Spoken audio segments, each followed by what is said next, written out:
We're going to do some Saturday morning cartography here for the upcoming Eberron Adventure Crystals of Mabar that you can see the cover that we built here on screen. We built that here on screen as well. If you check my playlist for the Eberron screen as well, if you check, cool, that's good.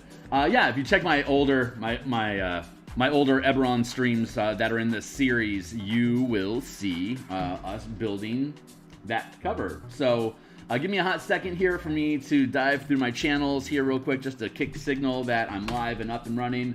If you're still on Twitter and you follow me, you'll have gotten a notification just now that I have gone live. And now I'm just kicking through the Discords that I hang out at, DMsGuild Creator Lounge, DTRPG, Indestructiboy, Durzal's DM's Lounge, Trent Monk, Dungeoneers Pack, and Fry Minis. Fry Minis is doing Dragonlance coverage, by the way. You should totally check out what he's got going on. Zipperon, Cleric Corner, and I am almost done here. Rich Mary, the D&D, soon to also be the D&D Beyond Discord channel, and of course Eberronicon. So let's dive into business here. So flipping my screens about, dop, and then pushing my screen forward. Yeah, pretty happy with this. This is the size that it appears on the DMsGuild front page when it gets published. So hopefully that is a compelling enough image for people to click on. If you think that's interesting enough to click on, or if you think that it just would fold into the background, and certainly drop your comments down below. I'd love to hear from it. I'd also love that you would subscribe and share and like and check out all the other 57 streams that I've done creating this where we're at now in the Eberron Adventure. So we've built out the flooded fort. Here's the top side entrance, oops, I've already locked up. So we're going to close that down and we're going to relaunch it. Off to a strong start, folks. There we go. Okay, cool. So we have the surface level where the folks, where the teams come into contact. Most likely they'll be approaching from this direction or this direction from the forest, this direction from within the manifest zone mists, or perhaps if the DM puts the cemetery in front of them first but doesn't give them the secret entrance in the cemetery to the underground fortress, they can end up meandering or being led over this way by little halos of light that they can see through the mist. Swampy. It's raining throughout the adventure. It's a environmental condition. It's just constantly raining. So this indent here is flooded up with water, and it's all slowly draining in through this hole in the ground, which leads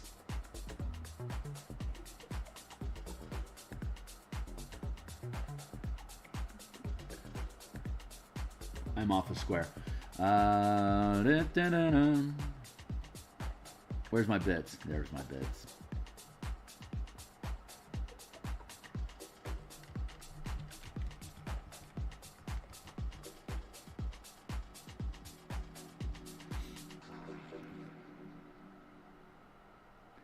Easy peasy. All right, so this is where the mess leads to. That slurry, you can slide down. It's a squeeze space if you're larger than size small, but there's also like ghouls and other physical undead that are finding their way up here and crawling out of there. So to get to that point, there's already a slew of undead that have been amassing in this area. Some of them are climbing out over here, some are climbing out over here, some are climbing out over here. So if the team, where's my dots? There's dots and stairs, top side dots. Cool. So area 4 here, if the team is smart, quote unquote smart, and avoids the camp that's over here in area 1, and like they can circle around, they can see that this is walled off, there's stairs up, or they could continue circling around here, and if they do, they're going to run into undead, and if they run into undead here, we've got passive scores for the camp over here hearing the sound, and the other undead that are amassing in here to hear the sounds over here. So if the folks outsmart the map challenge, they'll find themselves in a pool, maybe literally, of undead that will all pull this way, and then the troops could pull that way. Now they're fighting undead with troops on the other side of the undead. If they face off and attempt to do a social engagement with the guards that are stationed here at a camp, then depending on how that goes, the DM can tick off a timer for when the undead that are amassing here take notice of the troops here and then rise out of here and start to attack, which the DM can use as a distraction if the team negotiation is going very poorly, and if you've DM'd for any length of time and any players get aggressive, you know how quickly they can rub raw against the guidelines for how NPCs may respond to blatant threats. But there's opportunities inside of here from, depending on where your hook is coming from, you could actually have authority with the Outrider sheriffs. So if you show up here, you can flash a badge, and that will immediately gain you a neutral or friendly stance depending on who you're working with here in the camp. And they may actually be able to back off and let you do what you need because you're on an official investigation. If you don't have authority, you can fake it, and they're willing to believe it depending on how you are able to deceive them. Or if you just approach them with a sensible approach, especially if you come in here and you slaughter a shitload of undead, and then they're going to take a stance of, well, these guys are really powerful, we have a hard time fighting these undead, and you just mowed them down. You can then negotiate from a position of power. I think I just made that really sloppy. So this is a tunnel that we're working on today. So we're going to be working on this, and let me collapse that. Collapse this top side. There's the stairs. So we're going to work on this to make sure it syncs up with this stair, which is a pick up and drag over from this here. So that's what we're going to be working on today. We're going to be working on this tunnel here specifically. Outside entrance. And once we complete this tunnel, we'll have the transition tunnel, because from here, this doorway here, to this doorway here is 600 feet of slog. Most of it's empty space. There's an encounter here. There's a chance for a wild encounter, random encounter between entrance and entrance that you can face while this water is pooling in from this flooded area. So we have this line of water that eventually starts to accumulate. And here you can see the accumulation in real space alongside the top side. So here it's only, it's just a puddle that you step into. But by here, it's over your ankles. By here, it's up to your waist. And by here, you're treading water and have to swim. And here are underground passages that lead to the underground bunkers. So this is a victory condition coming down here, and you can either have a victory condition of opening this massive door, which would be incredibly difficult for the team to do. It's designed to be an obstacle for the team to explore as a challenge, to find a solution to work around. There's a murder hole grate that they can expend resources to small size and climb, or like the tiny size themselves, to climb up through, and then find it in, and then lead, pull the rest of the crew up, or fix the mechanism that's locked the door. If you are able to open this bunker door, it'll take all this water and it'll flood the underground fortress area, which is all this area. The area that floods at the anteroom that it floods into is partitioned, because they know that this is a possibility. So they've done everything they can to shut that door down, but it is a door that could be corrupted. So the adventure takes into account that you could potentially flood the next area, and if your players are, depending on how your players approach it, they could use that as a weapon or as a yeet maneuver for them to dump water on people to create a distraction and a deterrent for people to pursue them. And if they get themselves up on a stairwell or something that's going to be above the tide level, then they can wash their enemies out and then have a clean escape for them to go back to retreat, to have a long or short rest if necessary. Or they could just go through the floods. They only have to hold their breath less than a minute, so you're guaranteed to be able to hold your breath long enough going through these tunnels. This one's a dead end. See, that's the fun thing here. If you're using meta logic, if you have this at the top edge of your map, within the actual game space, they are going to most likely meta logic that, well, this is the edge of the map, so we should probably want to go down this way. And if they do that, it's a trap because it's a dead end with undead in it. This is actually the way to go to the next fortress region of the map. It also has undead in it. So they're going to be fighting undead underwater if they want to get through there. But if they do, they can take a well-earned breath of air as soon as they can transition off of this map to the underground entrance, which there's like maybe a dozen or so episodes back. We built that out so you can see that cartography there. But yeah, so far everything is flowing smoothly. So I need to finish building this tunnel and then build the transition hallway tunnel for this. And then this is obviously very simple color scheme because it's just a flooded water area, but we'll have wet stone tiling in here, which we'll be able to duplicate in this tunnel, which we'll be able to duplicate into this tunnel, and then we'll be able to start filling out the color for the VTT version of this, and for anything in color will be dropped into the actual PDF document because it's a digital copy. But all these assets will be just as such black and white options for people to have, minus the text bubbles. But this would be a print on demand, not print on demand. It'll just be broken up into segments that you can print out through an 11 by 17 page in 10 by 10 blocks that you can just put down. It should be a very low yield, low ink, very easy to push through, and then just trim off the edge, trim off the left edge of the 11 by 17 and the top 6 inches, so that you would be able to plop that down and then tile them out on your kitchen table. Or of course you could draw it out, but we want to provide these as black and white assets for people to be able to just easily print and drop onto their table and then pick up and throw away if they want to. We'll do that for here, and then we'll have this, and this as tiles as well. And then the top side entrance, if you follow this tiling, we have top side entrance cobblestone tiles that go to 600 feet, like in 20-foot blocks, I think, that lead down, or 20 square blocks that lead to the other entrance, which is the top side entrance, or the necrotic vent. And we'll look at that map after we finish this one, probably in 2 or 3 sessions. So we're gonna put in a few hours here. It's 9:50 here in Seattle, and I have a 20-minute timer. I am clicking on now, so we're gonna hear a timer ping in 20 minutes. Certainly be welcome to shout out at me in chat, because we're just gonna be running through stuff for a while. And what I wanted to experiment with today was top chat, my live chat, which is pop out chat. I was going to explore with doing a chat pop out and put that here over my text overlay that I have here on stream. I want to see if that helps improve my real-time engagement with people.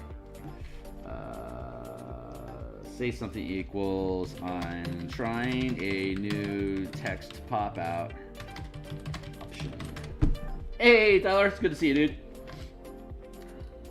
Get back up into here. And here. Yeah, it looks like it's smooth. So I might be able to I should have decent engagement down below now. It should be real time. So let's see. I don't know if it's real time or not, honestly. But that's what we're attempting. We're just trying this format out to see if this works for me or not. It might. So we're going to just let's see. This is where we're at right now. Tunnel. There we go. So let's just cut this part out here.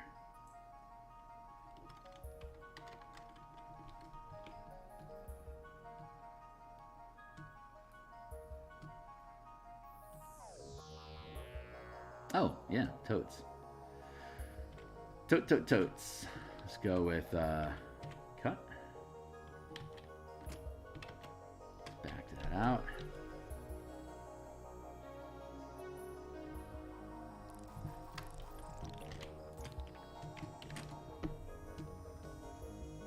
There we go.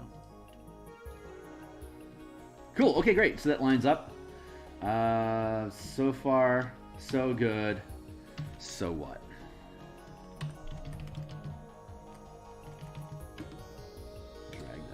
that.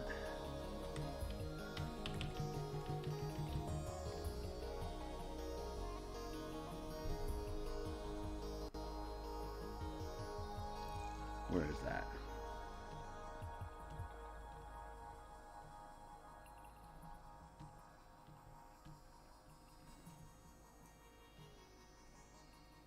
Stairs copy. Duplicate that, merge it down. Here. We're just getting started.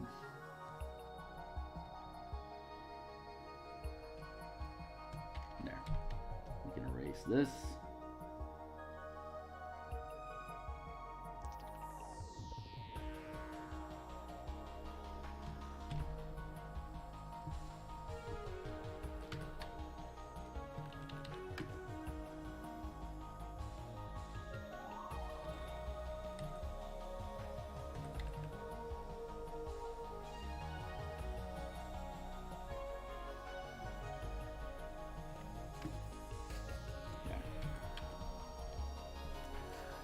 Pull up our toolbar on the side here.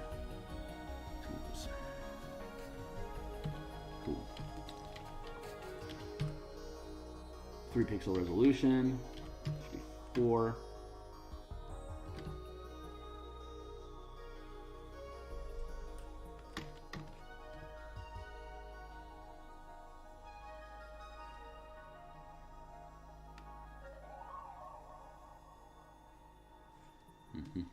How is this lining up in here?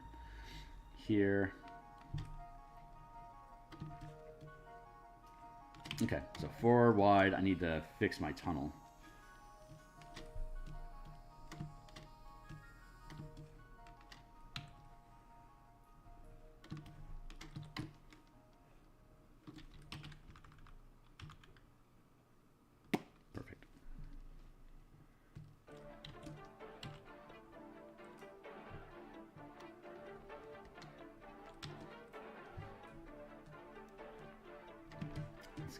Here. Oh, something got skewed. That's interesting. All right, so I get to delete that and try this one again. Where are we at with this? Like this, yes? Right. Okay, cool.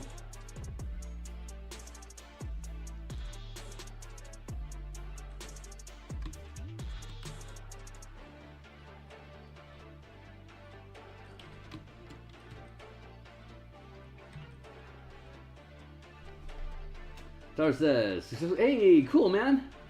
Play tests on forums. I feel like that's a big step as a designer. How does the playtest phase affect the map design phase? That's a great question. Okay, so hold on real quick. Let me make sure that I've got things synced properly here now. I'll talk about that here in just a second with you. Happy to.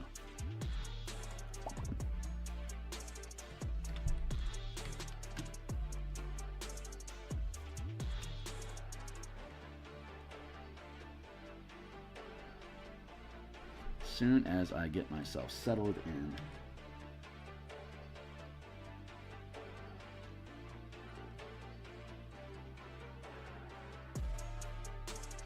Okay, so good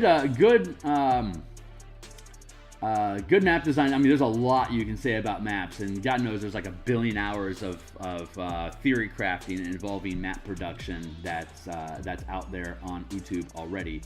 But I'm happy to chip my 2 cents in. Just lining things up here, and then here.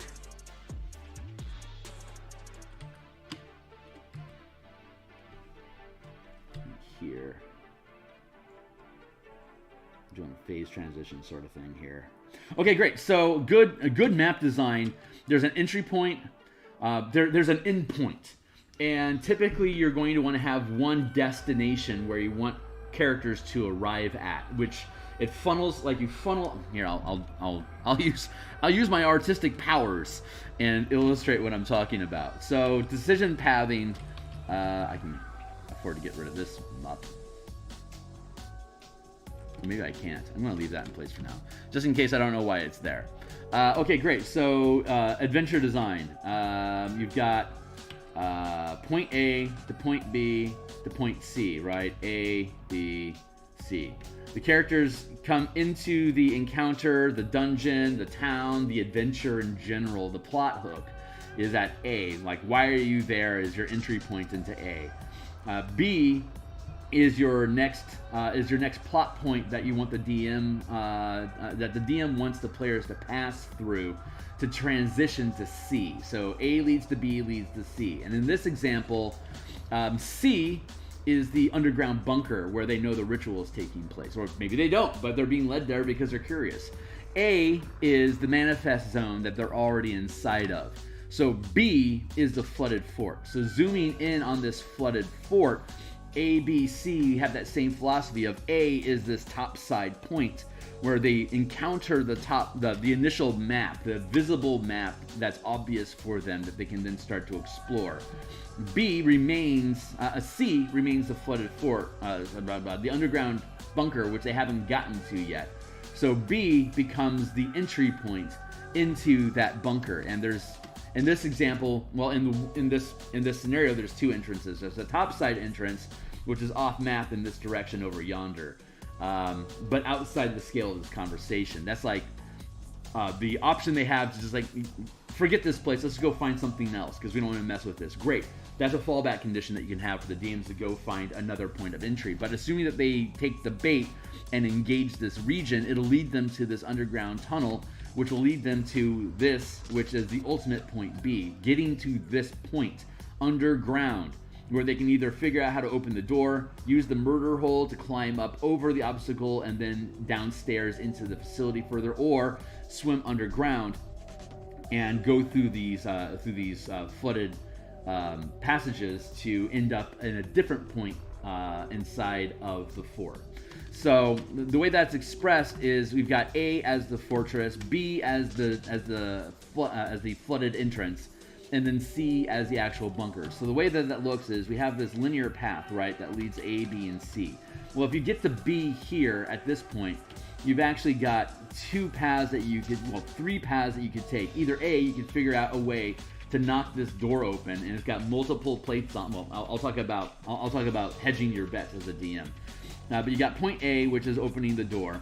You've got point B, which is the murder hole grating that has a lid on it, that if you have somebody that can reduce themselves down to size tiny, or if they have like a crowbar and they want to do a bend bars lift gate sort of thing, they can pry their way up and then climb up into the murder hole. Or you have C, which is the flooded tunnels down here, which they can hold their breath and fight undead to get into a larger cavern area. So we're creating this effect here, that how are they going to get to this point here?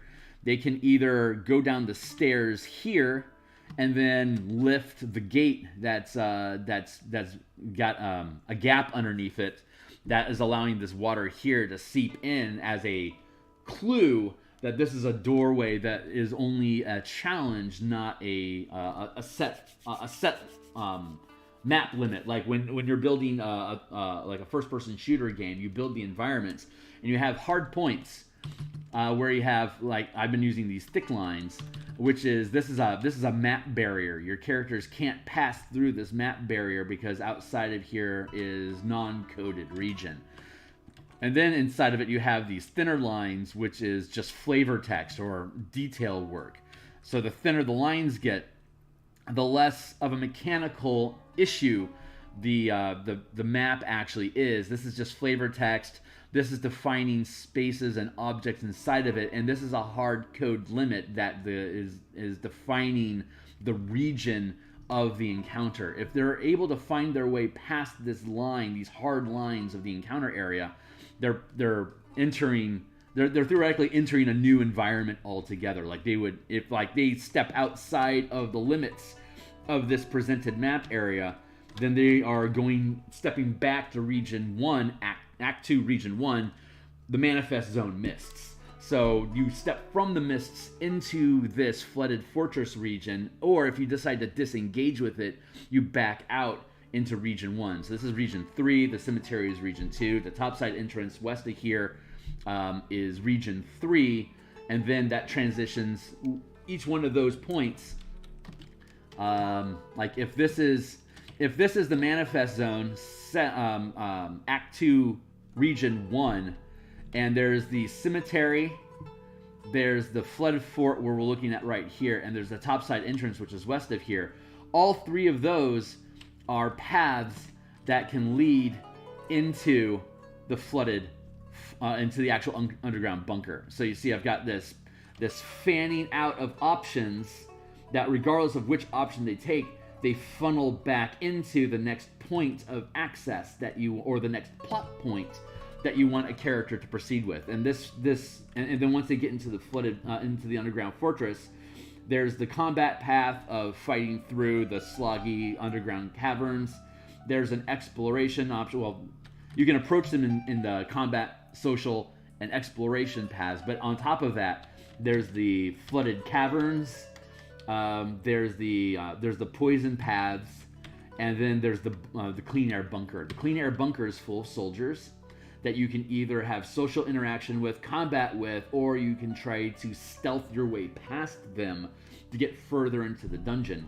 There is the poison paths, which are the tunnels that are filled with necrotic gas, the crystals, the Lotharia, the yellow cat mushrooms, shambling mounds, shriekers, imps, various undead. They're just creeping around these poisonous hallways that are being terraformed into Mabar.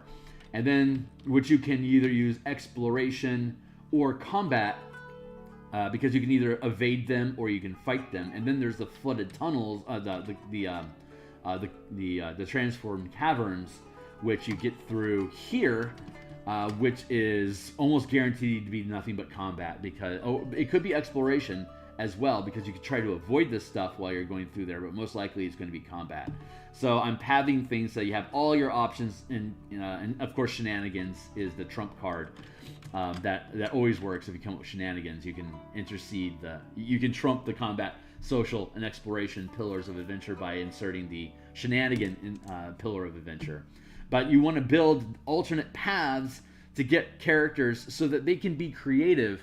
And if you as a DM, you as a designer, if you create 3 options for the characters to proceed with, if they hit the shenanigan tier of play and offer you an option you hadn't thought of, most likely you're going to be able to see how what their shenanigans are will naturally bend into one of the 3 paths that you know exist already. You can just eyeball what are they trying to do and which one of those does it properly fit in. Or like if it's in between the 2, like say they go down the poison paths and you have a character that's able to take command of undead. You could be going through there as exploration, looking for creatures to take command of, so you can have a small force to eventually push through to the ritual at the end of it. So you're taking these 3 paths inside of the underground dungeon that will all ultimately lead you to the actual destination, which is like where the necromancers are performing their ritual.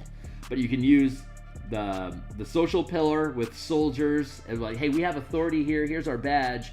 This place is obviously going sideways. You recognize that, right? Good negotiation check. Yeah, we already know this place is sideways and we've been looking for an excuse to get out of it, so I'm really glad that you showed up. Bad guys are that way, I'm out. That's a stance you could achieve through the social tier, through the social pillar. If instead you're going down the poison paths, you can just explore until you find it and pick up combat, or like find prisoners that are trying to find their way out as well, or you can run across random crew, like scientists that are down there peeling apart the mushrooms and stuff to harvest materials to create different sort of alchemical things. So you can go through that process here and have social exploration and combat encounters that they can all lead you to the ritual at the end of it. Or if you go through the flooded caverns, those just funnel you as a straight combat path, like just a linear combat adventure straight to where the necromancers are at. So the DM can suss out, hey, I got a kill happy team, I don't want to deal with this over here. I want to stay focused on these 2 paths because those lean into the pillars of adventure that my team likes the most. But all 3 of those, again, this pattern, all three of those, while you're in the underground fortress, they all lead to the same ritual. So stepping back, panning out, how do we get into the fortress to have that decision pathing? Well, that's where we're at here. When you're at the top, when you first enter the manifest zone, you can either be led to the cemetery, you can be led to this sunken fortress, or you can be led to the topside entrance. All three of those lead to the underground bunker that we just discussed here, and it leads you back into that. So you've got this oscillating wave of different threads that can intercept at different points of the adventure, and depending on what path they're on currently, when they hit a new point, they can then shoot into a different timeline to take into a different adventure that eventually leads them to the next point. So as a DM, when you're building an adventure, all you really need to do at first is have a linear path. Now, if they start here, I want them to get to here, I want them to get to here, and here's victory. Here's the start, here's all the shit that happens, and here's your victory condition. So depending on how long your adventure is, depends on how many of these central points that you need between the start and the end.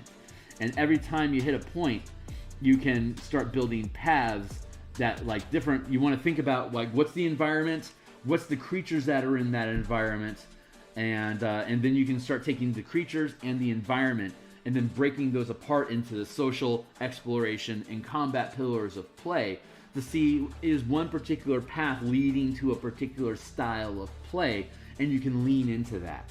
So again, talking about access points, this is the destination for this map. This is your entry point here. If you have good social engagement here, they can suggest that you take this ladder down to this tunnel entrance that will lead you down, but it's flooded. But they may say, hey, that's a tough path, there's undead down there. The actual path you want to take from here with a good social engagement is, tell you what, why don't we have Zeke over here? He's going to lead you to the topside entrance so he can introduce you to the captain of the guard that's at the topside entrance on the next map. You'll effectively skip this entire map. And if they have that successful, but they've been having too easy of a time, in the middle of being introduced to Zeke, that's when the undead from the pit attack. Now you have a combat encounter that you need to help your team get through so that you can reinforce that Zeke is your ally. Protect Zeke. And so you fight off the undead, and you reinforce that you are there to help. The NPCs will now believe you and will gain a friendly status with you, and they will be willing to help you. You saved us, thank you. We were about to be ambushed by a bunch of ghouls. You guys are obviously highly competent, so A, thanks for being on our side. B, thanks for taking care of the threat. And C, thanks for the larger scale taking care of this threat. Let's have Zeke take you where you want. If you kill all these guys, now you have to fight the undead yourself. Or if you're clever and you circumvent them and you see this pit, you may see there's undead in here. You may decide to move around that and find this entrance here where undead are coming out. If you go down here and you find that there's a massive door that's blocked, and you like have a block and tackle, or you have like 3 brutes that are going to lift it up for you guys to crawl through, you will then get attacked by undead. But it's going to be noisy as hell. So when you see that, oh, this is a noisy path for us to take, you then have to figure, how are we going to eliminate the guards here so they don't interrupt us attempting to gain access to this tunnel? That could lead them to looking for options, which could find this point here. So you have these 2 points of access to get down into this tunnel here, leading you down to the actual entrance that we're trying to get. Are you seeing how this wave pattern of create options, collapse options, create options, collapse options, create options, collapse options? It's like a heartbeat of your adventure. It's your breathing out to create ideas and game space fun, and then it collapses to your next plot point, which once they absorb the information of that plot point, it then breathes out again. How do you want to deal with this plot point? And once they decide on something, it collapses in again into skill checks or combat encounters and initiative rolls. And once they get through that challenge, it breathes out again. And it just continues to breathe and collapse in this pattern until you get to the final endpoint where you win the adventure, the adventure's over. And then in the appendix, we have where to go from here. How do you breathe this out into a whole new adventure that the DM can take you another place?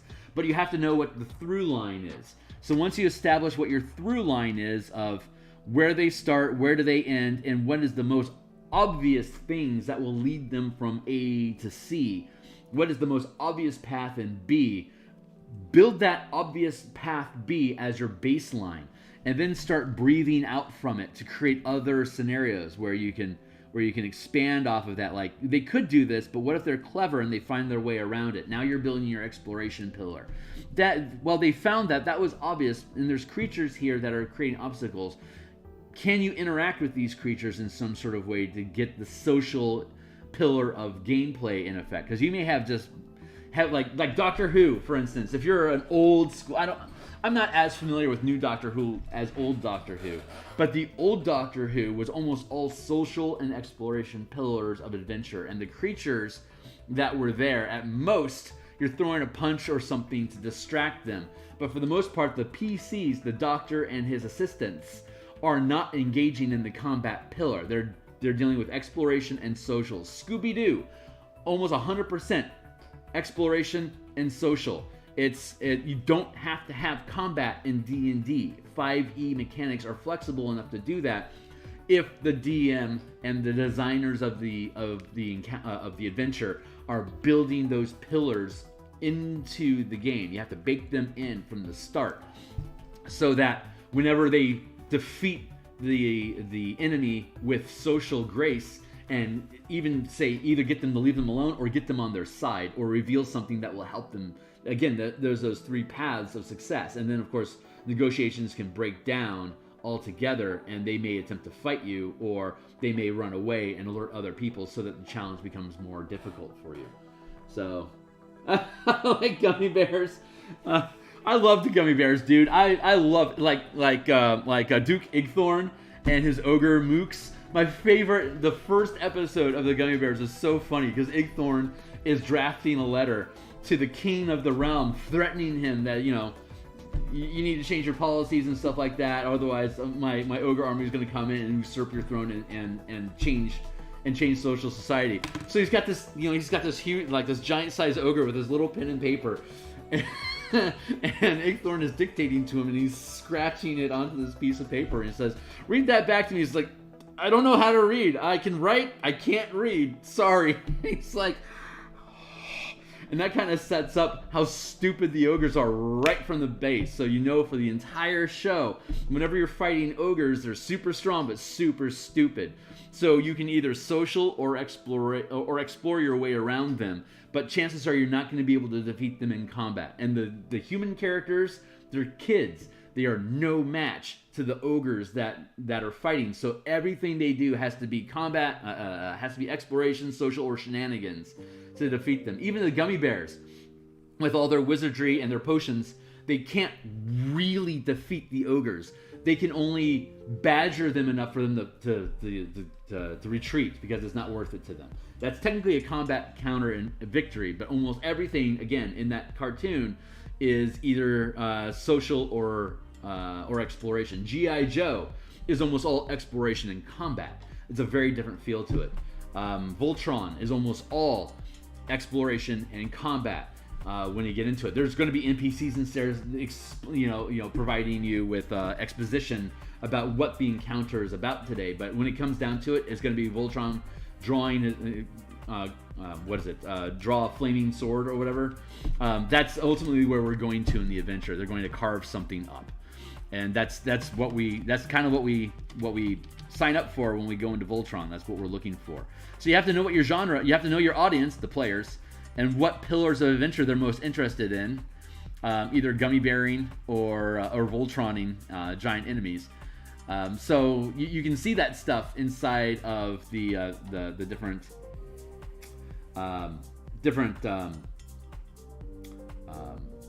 TV shows, movies, etc. It's not uncommon to have all three of I'm watching the Peripheral right now. And that's a great show. It's got a fantastic mix of social exploration and combat encounters every episode. So it's really compelling to watch the way that they weave all those things together. They're only showing you one waving path that the characters are going through in the adventure. That's what a TV show is. Picking a path that's most interesting to look at and weave your way through it. So does that help lay out the gist of how to build maps. You want to have the maps that you're building. You want to have these choke points and option trees where things can get opened up for the players to literally go down a different path to get different solutions than if they went down that path. And you can align the different pillars, the different challenge pillars with those paths. So you can have, this is your social exploration, this is your exploration combat, this is your social combat. You can break things up like that, or you can have them mix up any way you want. And having, like, sometimes like this path is only social, or this path is only exploration, or this path is only combat. Once you establish, you want to have differences. You want to mix things up so that they're paired differently. So when they go through different paths, they're going to get different encounters. But as they make each decision-making path, they're not going to get the same. They're not going to get the same options over and over again, because a long-standing campaign, they'll notice that pattern and it will pull them out of the immersion. So you want to keep mixing up the paths that are available to them. Like they try social pillar and it doesn't work at all. Now they may fall back either to combat or exploration. Like this pillar of adventure will automatically fail. And in D&D, they normally make, Wizards of the Coast normally makes the combat pillar, oddly enough, is the automatic fail condition. Like, you can't attack this dragon at first level, but we're going to put it here anyway as a fake challenge, which then becomes more of an exposition piece. But if your team doesn't recognize exposition from challenges, they'll attempt to attack the dragon and get killed for it, which is why they keep threading in, don't fight this dragon, it'll kill you. Descent in Avernus, don't fight in the Blood War, it will kill you. Storm King Thunder, don't jump off of the Cloud Castle, it will kill you. It's like, you can't, a good game design doesn't create exposition that can be confused for a challenge, because you're setting your team up to fail, because you haven't created win conditions for that shenanigan pillar. So does that make sense? Which is why I bitch about D&D Adventures so much being created in 5th edition, because it's like the showrunner of the adventure doesn't understand these basic pillars of adventure and how they interact with character psychology. It's frustrating. So that's why I rant again about it all the time. But the paths were so much more fun to play. Yeah, so much fun to explore. Remember leaving the cookies behind? Yes, I do. Yeah, you were one of our playtesters in this whole thing. And that was great. You guys had a lot of engagement. You had social encounters, you had exploration encounters, and you had combat encounters. And I myself, as a DM, my favorite pillar is exploration. I like building weird things that people can spend time engaging with. Like, you get a handful of crystals and you want to fuck around with those crystals for a couple hours. Me as a DM, I'm great with that. To me, that's just fun stuff. But there's a lot of people that aren't interested in that exploration pillar, or don't really understand the breaking points between social exploration and combat. From my perspective, exploration is pretty much anytime you're rolling dice that isn't combat. Social is any time when you don't really need to roll dice. All you're really doing is identifying, are they hostile, neutral, or friendly towards you in disposition. That's as far as the mechanics of the social pillar really goes. Like, when you start doing interrogation checks, like bluff, deception, stuff like that, that really is actually inside the exploration pillar. Social pillar is really more about expressing my character, expressing their needs and their wants and their goals to NPCs and other players in the event, the encounter. And doesn't necessarily have anything to do with dice rolls.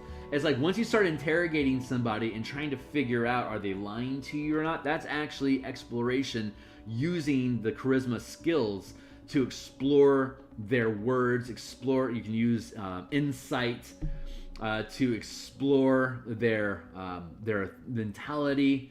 So exploration isn't just climbing walls and running through a forest and stuff like that. There's not actually a lot of mechanics that go into walking through a forest, unless there's traps and stuff like that you're looking for.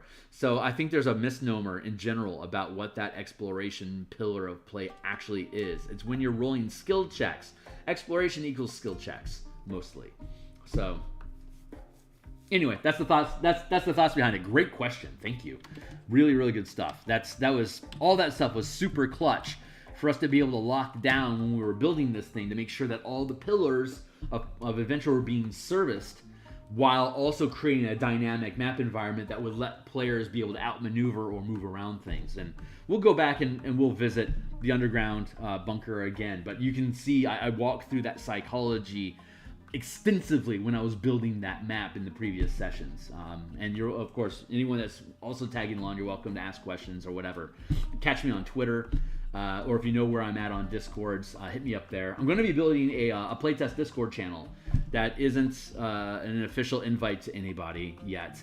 But I don't want to have to devote additional production time to cleaning up fights and moderating a channel. I already do casual moderation on Indestructible Boys Designosphere, which has 3 other moderators on there, so I mostly just get to weigh in on what's going on between people and what can I, is this a problem or whatnot. But I don't want to get to the point where I'm doing that on my own stuff. So I will be building a Discord. It is only going to be open to folks that are on board with my playtests, as just a starting point for me to start building that community, but also to make it an easier place for me to dump resources and have unlimited number of people in there, so I don't have to. I've been siloing chat groups with a hard cap of 10 because Discord doesn't let me have more than 10. So I'm finding that limit is it's too limiting. I have more people in playtests than I have in a 10-person Discord chat, so I need to open up that space with a very quiet server where folks can all participate with me without having without having that limit. So I'll be able to drop that stuff in there, and I'll be able to start posting the playtest stuff in there. And then once I actually decide to expand out and have more, where did my thing go? There it is. Let's grab that, put it here, take this, put that there, get that out of the way. Lock. Stairs.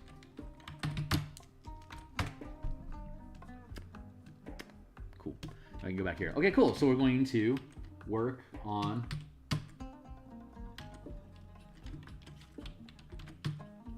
all right, now we're down in it.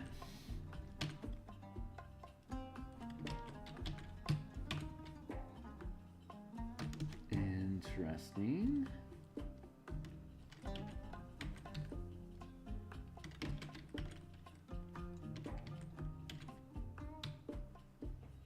Yep, so that's the proper line weight there, see? But if it's a 4, see how much heavier that is than this line? These lines are not actual limits on the campaign, like limits of position.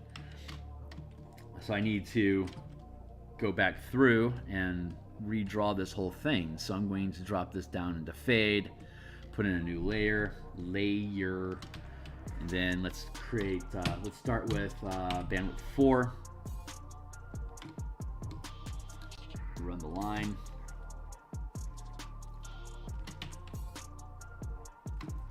Run the line. Very simple map space. It shouldn't take that long for me to build this out, but it needs to be built out correctly so I can.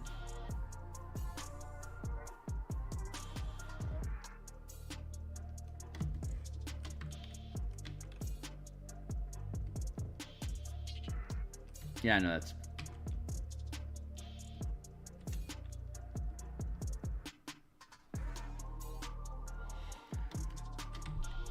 Punch a hole here. Up our true wall limits here.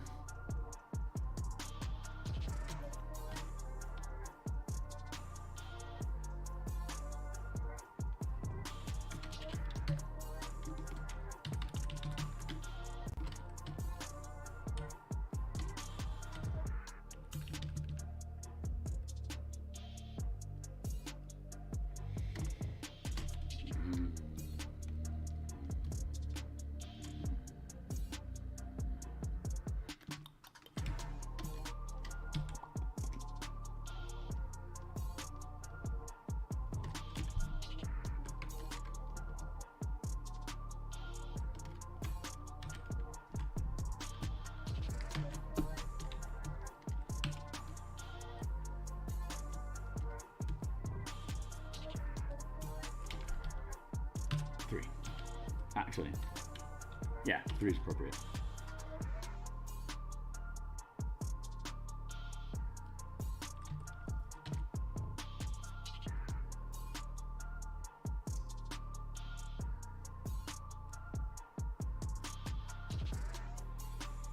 Just creating contour lines here.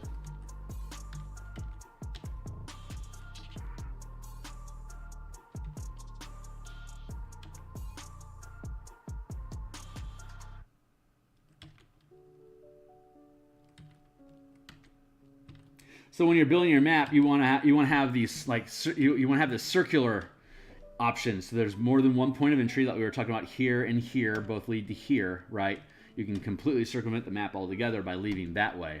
This is your choke point here. This tunnel is a literal choke point in a tunnel, right? You are literally railroading them down to where you want them to get, and as soon as they get here, it blossoms out again into an array of options of going down this way, going down this way, going this way, or going up through the grate. So you have 1, 2, 3, 4 paths that they can take from here aside from going back. So generally you want to have an exit point so they can retreat from an area if you want. It's rare that you're going to want to close off and lock them into a space unless you're completely transitioning to like if you're moving to another plane or something like that. I could see even that. It's like you want to have the ability to retreat like back into the astral, or to plane shift back to where you came from, or go back through the portal. You want to have retreat points for the team so that they can back out and rest, not necessarily without penalty, but optionally without penalty. You want to have the opportunity for them to retreat if they choose to retreat. That's just good design, allowing them opportunities to go get more resources so that they can reapproach it refreshed. But then the DM can also have, if there's any tip, that they're present, have additional garrison against them, so that when they come back with full resources, the challenge is tougher. Or if they go in with bare resources, it's not, well, you should have rested, I'm going to punish you. It's like, no, you want to scale the challenge to hit them with the resources that they have. You can thin out the number of threats that are in the tunnels. You can have a mutiny in process where there's factions inside of the dungeon fighting against each other. So you can pick and choose when you're engaging in combat where you think you can risk your resources and your hit point pool to do that. So you can control, the DM can control how much threat is placed against the characters. And when the characters stick their nose where it shouldn't be, you can again control how much threat is there against them. So, hey, we're gonna keep kicking. It's 10:30 here in Seattle. We got at least another hour and a half in us. So there's that.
That feels pretty good.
Cool. Let's get up here.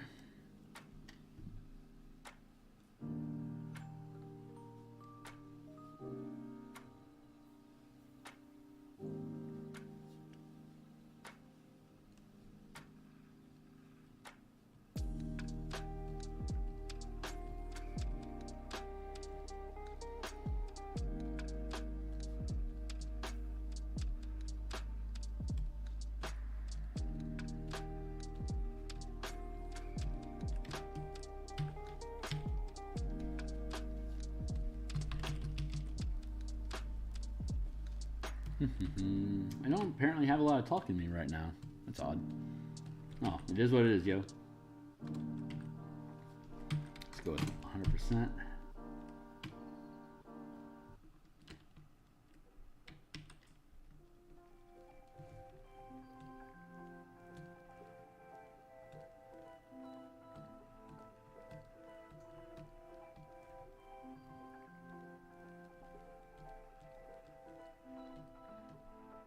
Where are we at? Come on, buddy. Here. Nope. Here? There we go.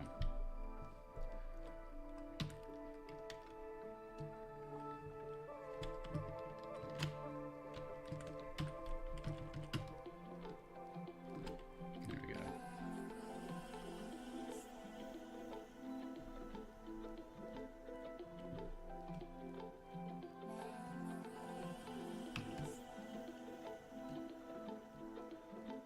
I have to figure out what that is. Our entrance. Ah, there it is. The breaking point's there. Cool.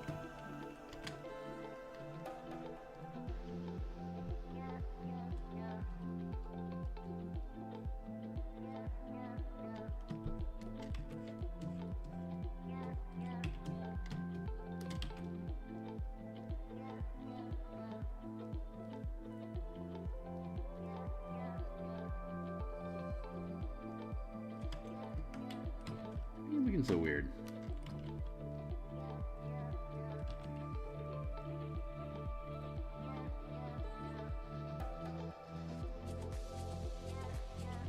There. And then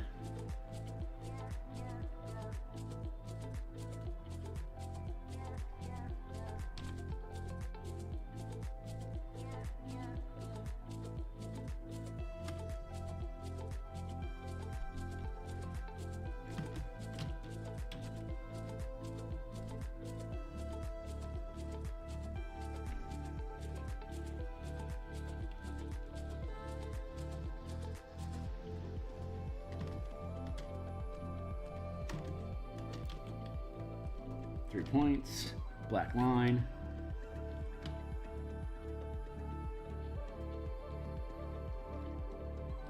There you go.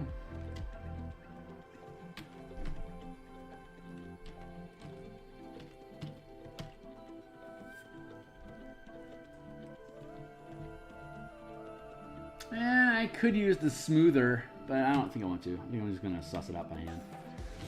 The less tools I use, the more I just do it in the raw, the better I'm going to get at manually doing things.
Maybe I should use a smoother.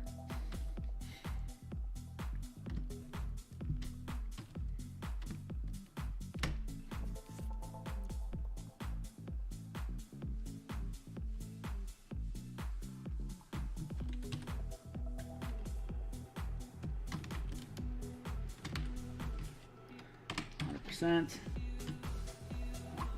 we go. Off the map. That is technically all I need for this. Let's see what's next.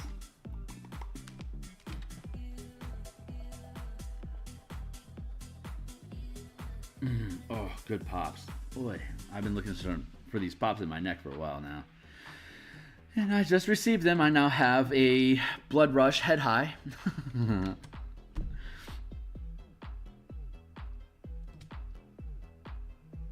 going to merge these down.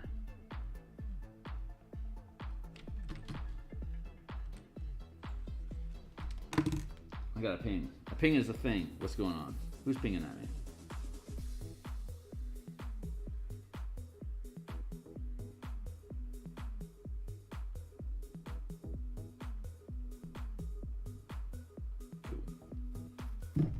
Time for a coffee.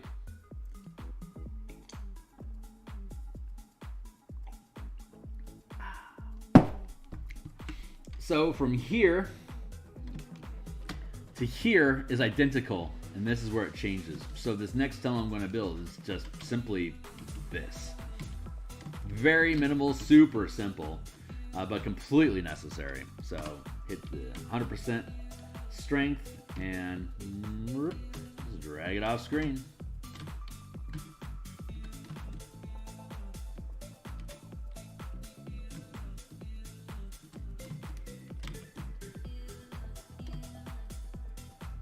There you go.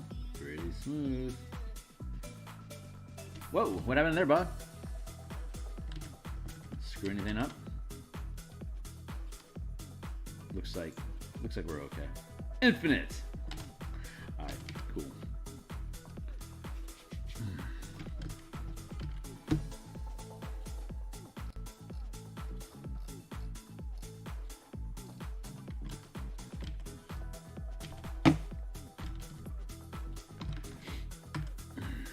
Where am I at? Here I am. Here we are.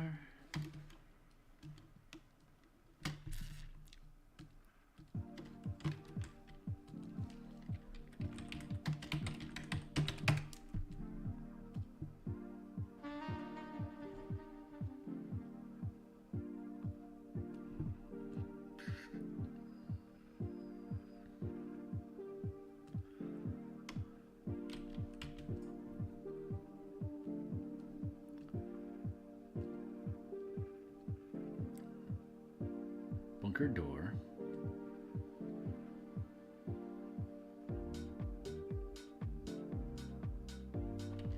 What purpose do you serve?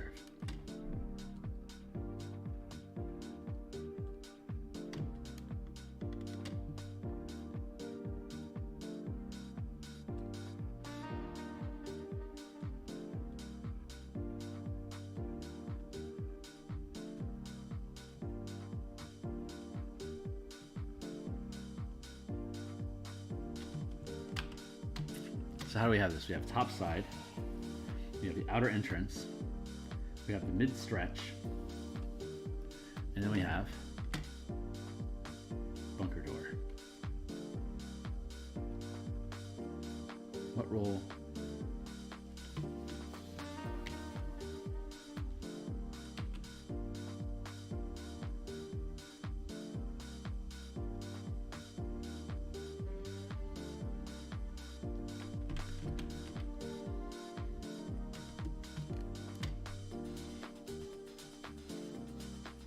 I'm not seeing it. I'm trying to find what the hell this thing is for. And if I don't see it, it probably isn't necessary. But I don't want to throw away anything I actually need. Where the hell?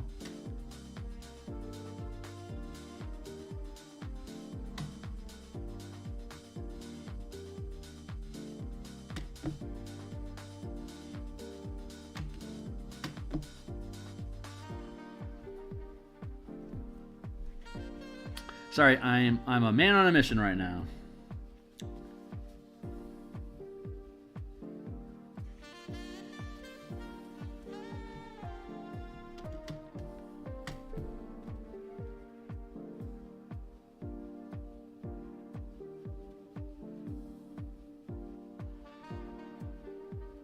Oh, that's just a measuring stick. Okay, I don't need that. We're cool.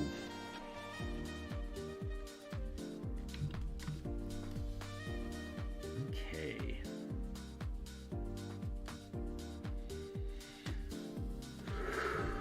We do need a measuring stick to measure out.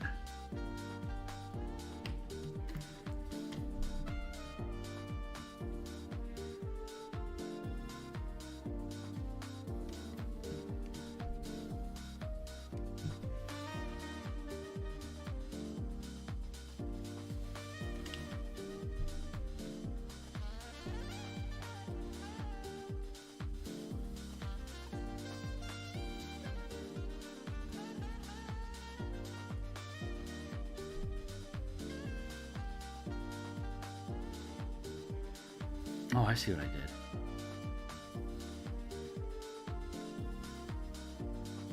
Where do you come from then, buddy? Hold on. I gotta keep sussing my shit out.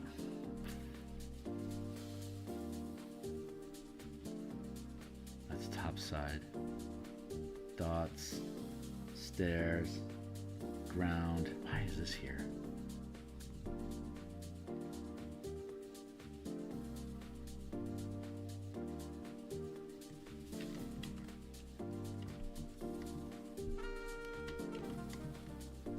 Okay, suss that out. Get that. Right now I'm just doing some cleanup, apparently. Apparently I'm doing cleanup right now. That's exciting. Not so much.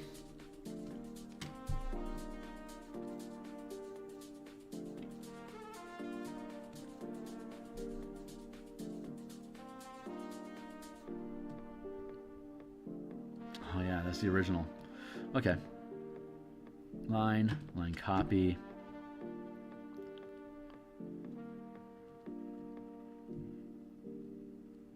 Okay, at this point we can toss these into the trash. That's exciting. Structure, ground, stairs, dots. Top side's done. Top side needs color. So you can go into here.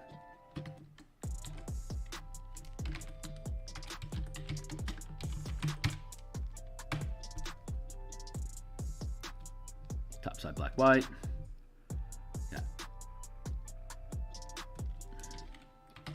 Dots.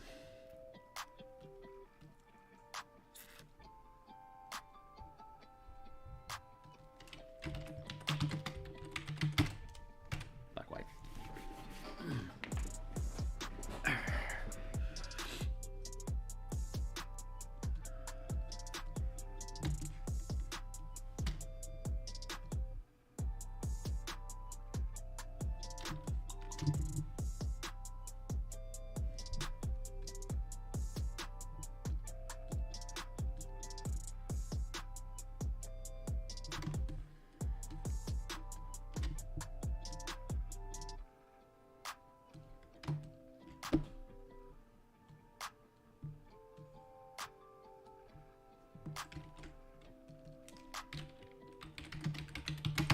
Scale.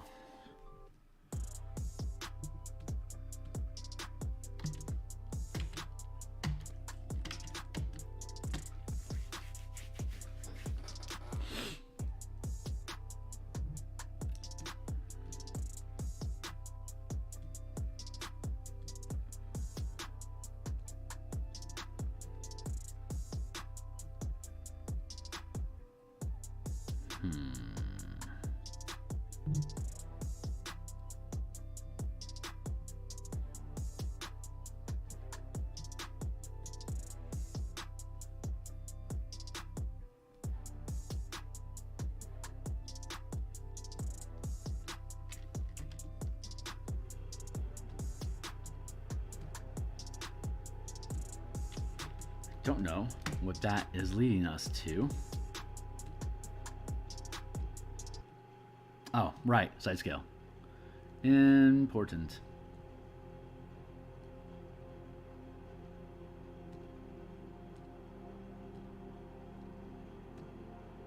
Okay, cool. So all that side scaling stuff. Okay, cool. Cool. All right. So we got the bunker door, we got the decline sample here, which we can fix. Here.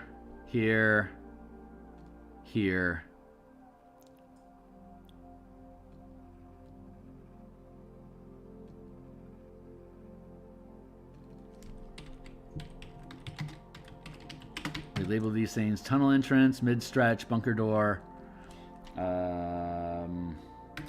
fort top. There. And then scale, which is down here. And then we got the grid, obviously. Yeah. All right, cool. So, okay, great. This is getting cleaned up. We're looking good.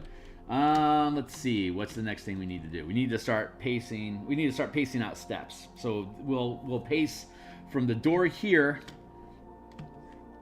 to here, using all these transition steps in between. So keeping the side scale in mind, we're gonna drop that off our menu for now.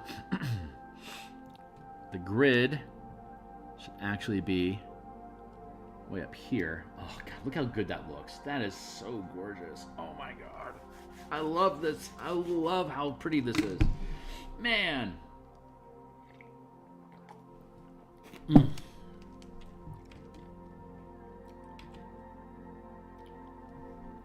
this mid stretch is not properly. Oops. Hey-o. Reset that. Keep it kicking. Go with the mid stretch. I'm gonna line that up. There we go.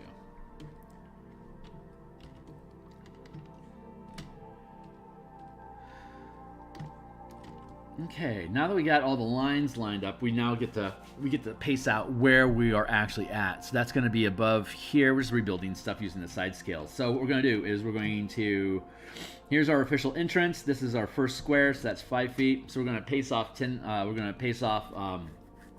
100-foot steps, probably 50-foot steps. That seems to be kind of my theme. 5, 10, 15, 20, 25, 30, 35, 40, 45, 50.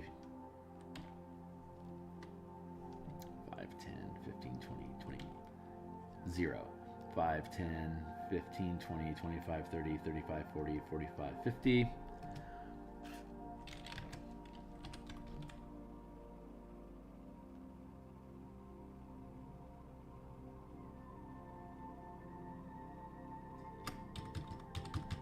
It's 100.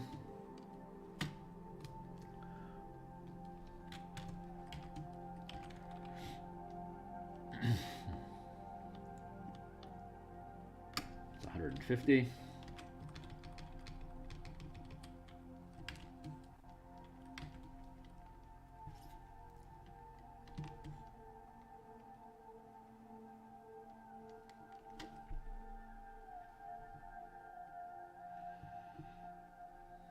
We can probably afford to trim it there.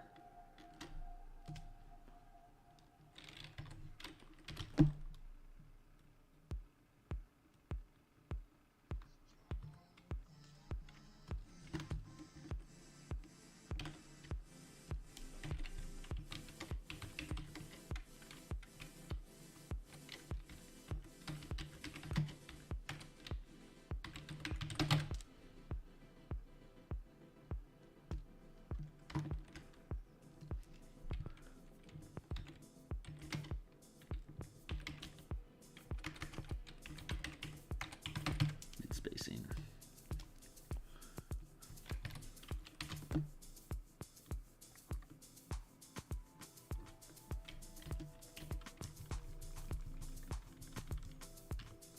And we got to get 600 feet total. So we're going to see if we can pull that off with this. See how far it'll take us. Duplicate.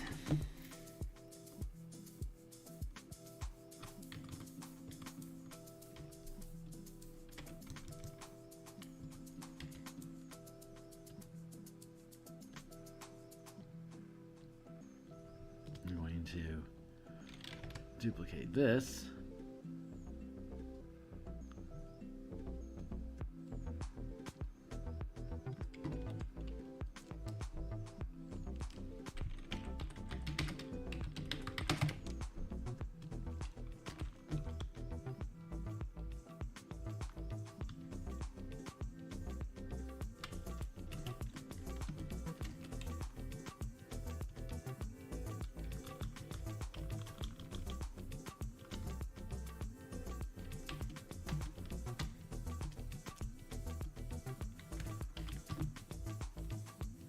So we have 150, we need 300 total, right? So we have 50, 100, 150. We could probably squeeze in another 50 here if we need to, but I'm not sure if that is exactly what we're going to do. Right now we're just pacing out to see what we need. So we have 150 feet there.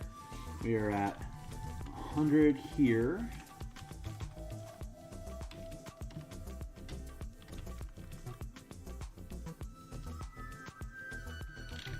Okay.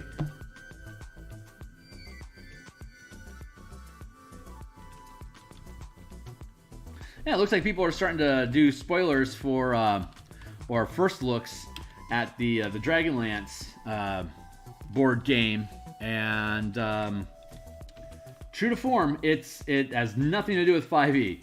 It doesn't even give you D20s. It just uses it's just the battle.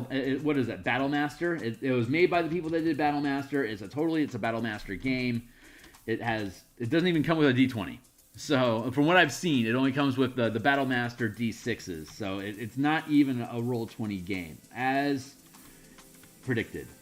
So, that's I guess I get to put a feather in my cap for knowing that they wouldn't be able to do it. But I don't really feel like it's a victory for anybody. It's just a shame. But that just reinforces how important the in-command system that I'm building really is. And how useful that's going to be. I have to stay focused and finish on Spelljammer so that when that is out the gate, I can immediately back that up and start building Dragon Riders of Krynn, in command of the Dragon Riders of Krynn, so we can build out massive scale dragons, like House of Dragons style, 150, 500-foot size dragons, tearing people apart, dealing ridiculous amounts of damage, making it a real threat. I seriously doubt anyone's going to be able to come out with that before me. But, I mean, hey, maybe I'll get scooped on that. But I've been working on it over a year now. You can see all the... if you check out my playlist, you'll see the In-Command playlist. We're up to episode... I want to say we're up to episode 50-something in that one as well. Anyway, we'll have Dragon Rider... We'll have In-Command of Dragon Riders of Krynn next. Or maybe we'll just call it Dragon Riders of Krynn. Who knows? But that'll kit out all the large-scale combat stuff that we've been doing with Spelljammers, except that you'll be riding dragons instead of pushing spaceships around. So that'll be cool. 1, 2, 3, 4, 5. That's 250 feet there. 55, 60, 65, 70, 75. Here.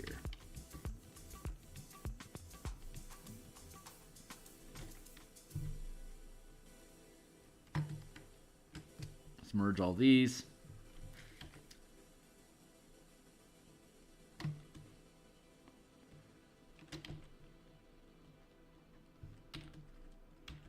$50 to 275.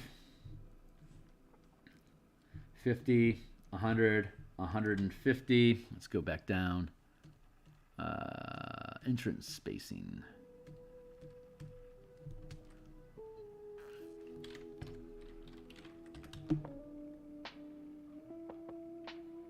Yeah, it looks like it'll fit. Hey, Hornetico dude, I have arrived. Half of the mock-up poster for my home table's Dragon Heist game. Hey, cool, man. Congratulations. Keep at it, dude.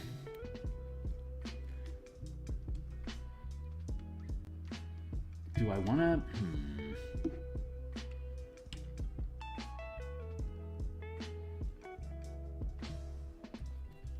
How does that go? It goes 50, 100, 150, 200, 250, 275. That's right. It doesn't give us a lot of border. That should be... Well, I can do 3 10 by 10 spaces to be able to break this up properly. So I'll need to make sure this is 30 squares wide. So that feels right. So let's go to image, canvas size.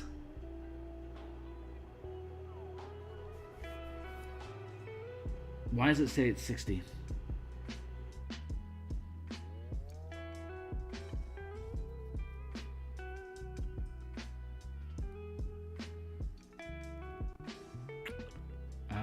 It looks like I need to do a little bit more. So I need to go 300, 275, 80, 85, 90, 95, 100. Oh yeah, I guess that is 60. Oh, okay, cool. Well, then I guess we're properly pacing. No regrets.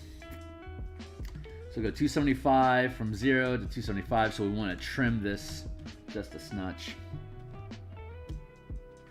And then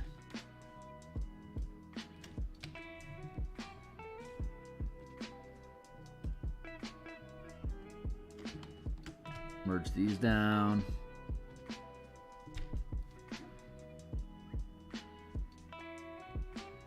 Hide those dots. This is 0, 50, 100, 150, 200.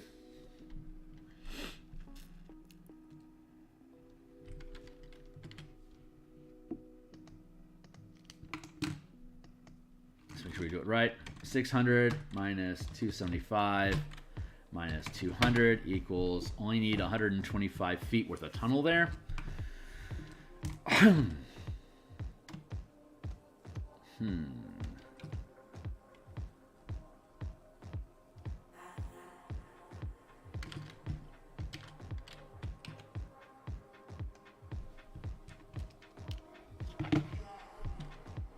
So that means we can, what, trim this down?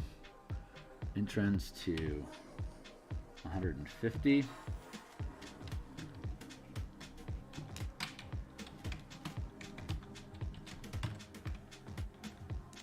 Means I need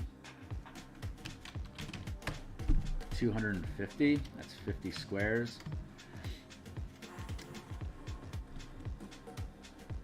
So let's go to the mid scaling.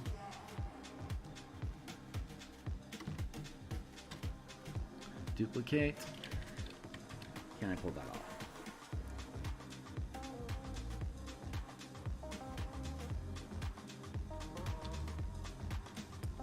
Okay, so where are we at? That's 0, 50, 100, 150, 200, 250. Okay. Duplicate.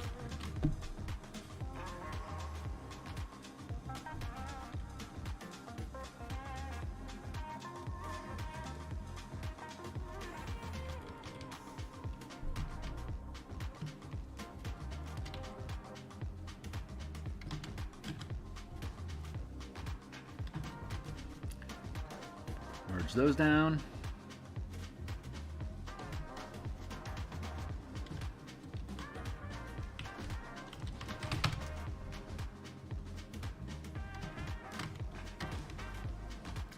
So 200, 450,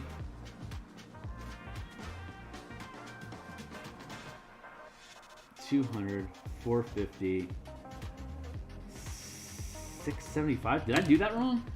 Come on, Kearney. Math out with us. You're totally sober, dude. You should be able to freaking sort this out, man.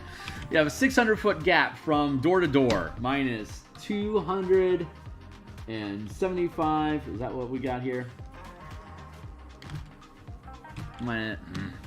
600 minus 600 minus 275 equals 320 minus 250 equals. Oh, really? Okay. So what's 275 plus 250 plus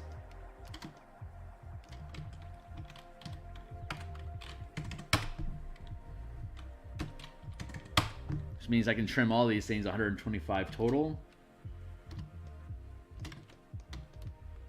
I'm kind of committed to keeping this thing this wide. That has to be there like that because of how the water line lines up. I don't want to have it burbling out. Well, I mean, honestly, I could. Okay, let's do that. Let's do that. We're gonna fix this thing. So.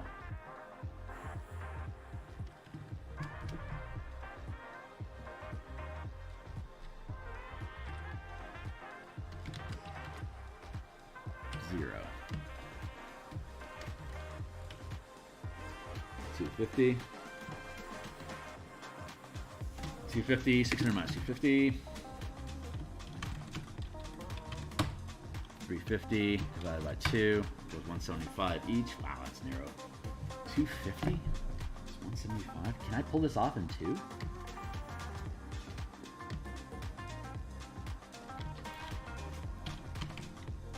$600 minus 250 equals divided by 2.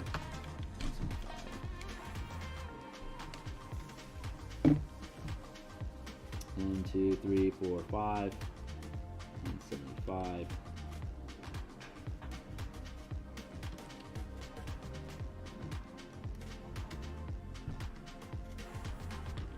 One, 2, 3, 4, 5. Cool.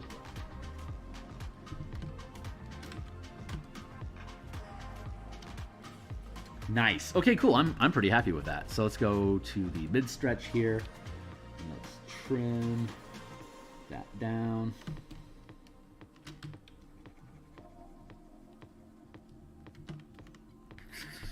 And then we'll go to the tunnel entrance.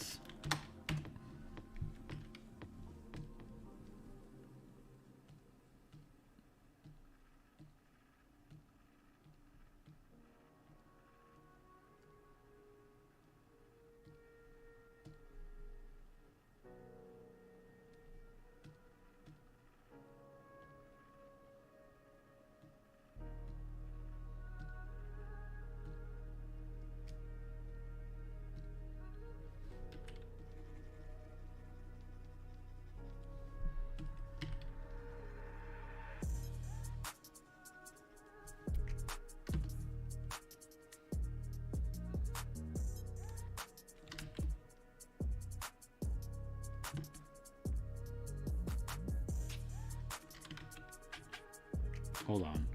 50, 100, 150, 170, 50, 100, 150, 175. 50, 100, 150. Okay.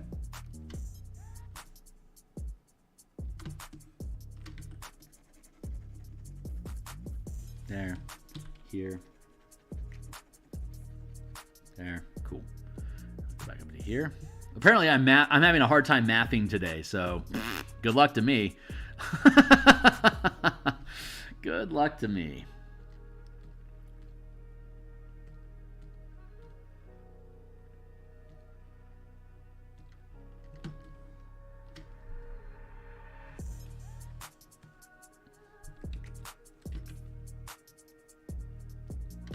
There, 0, 50, 100, 150, 175. There we go. Now we're back on track. Beep, beep, beep, beep.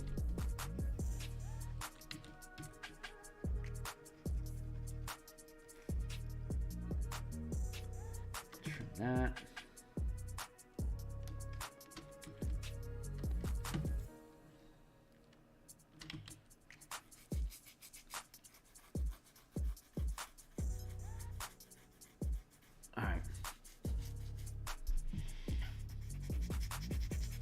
We should probably actually have this up here, this down there. So we should actually flip the whole thing, you know? Like, yeah, that's what we need to do next. And that will trim this down to, if it's only 175 and we're doing 10 by 10 blocks, 100 feet, 200 feet. So we can fit this into two 10 by 10s, 1, 2. We can fit this into two 10 by 10s, 1, 2. And then we'll fit this into 3, 1, 2, 3 by 1, 2. So it should fit into a 20 by, this should fit in a 20 by 30 space. And then this will fit into a 1, 2, 3. So we can break this up into 1, 2, 3, 4, 5, 6, 7. I can have both of these probably sitting in the same. I'm trying to break this up so it's going to fit like we do the 11 by 17 pages that we recommend that you feed through your printer. So you can have 10 by 10 grids. We're trying to make sure that this fits inside of that 10 by 10 grid break space, so that when we provide them the black and white maps in the PDF in the zip file in the PDF when they publish, it'll be able to feed through okay, and they can see how these things break up. Have like a little 1, 2, 3, 4, like have a little grid down the corner that shows the position it's supposed to be on the map. So we'll have two main maps. We'll have this map here, and then these will all be part of their own mapping that we'll be able to break up into separate pieces. So this will be 1, 2 maps. This will be 1, 2 maps, and then this will be 1, 2, 3 maps. This will be 1, 2, 3, 4, 5, 6 maps. So 6, 7, 8, 9, 10, 11, 12, 13. So this region, Act 2, Region 3, will have 13 separate map JPEGs at the 100 DPI that people can then print out black and white or drop into the virtual space in full color. So that's the idea behind that. So let's see.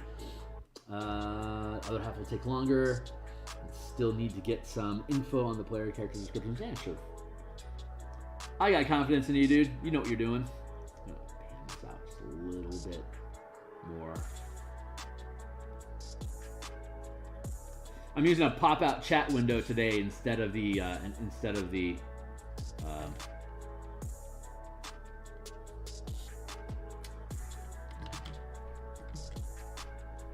what am I trying to do? Oh, there it is. That's the actual pop-out that we're using. The real-time YouTube pop-out chat window thingy. That's what we're exploring. That's what we're experimenting with today. Oops. See if I like how that sits. Hey, timely timer. Keep timing. There we go. That should sit. And then, okay, cool. So we got that. We got our calculator resolved. So that's cool. Let's see. Where do we need to be? Oh yeah, right. Okay, we were going to rearrange our bits.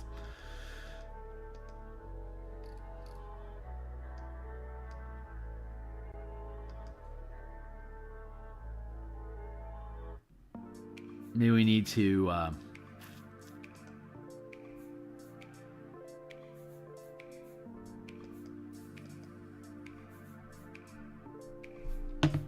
some mid stretch. Wait, here's our mid stretch.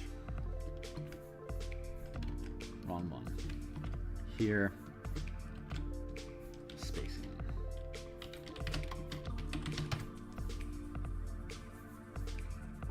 Bunker door.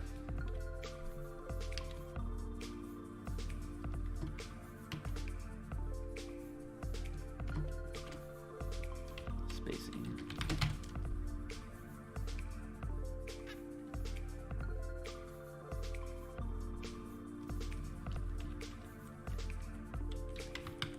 Spacing.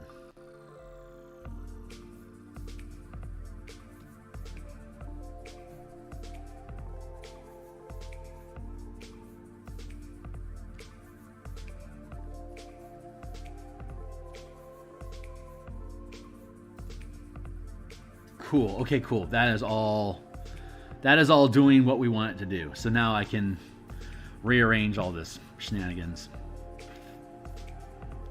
Pop, pop. And then there's the side scale. And the side scale can be at the very bottom. So that is apropos.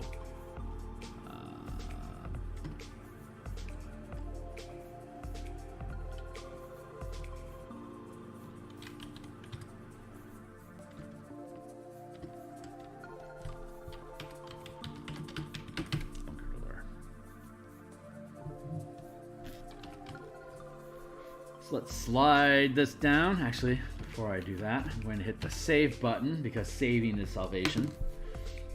I feel like this is including my face space. There we go. Hey.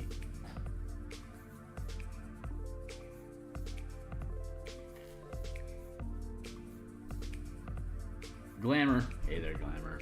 All right, cool. We're looking good now. Okay, cool. We got that saved. We're going to push this down to the bottom. Yeah, push this down to the bottom.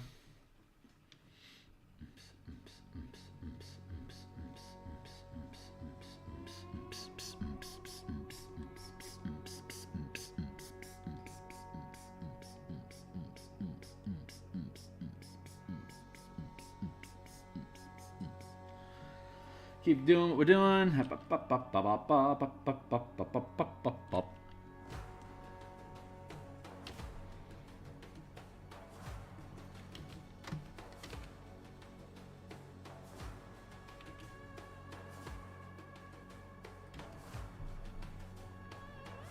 Lock.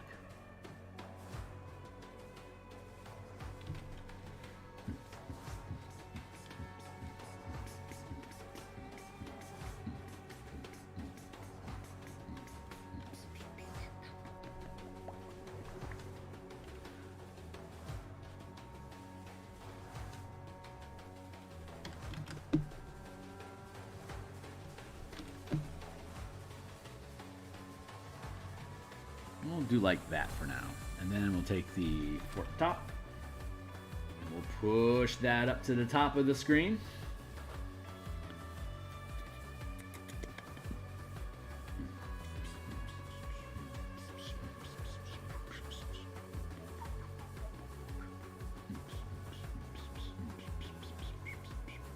There. That should be good.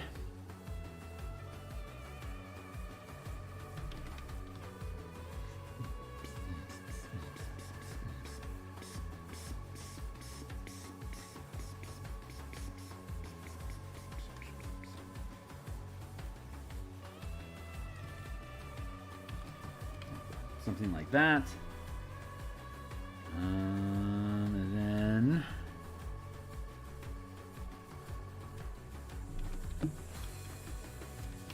oops. Bunker door under mid stretch, and then fort top tunnel entrance. Oops, something's locked inside here.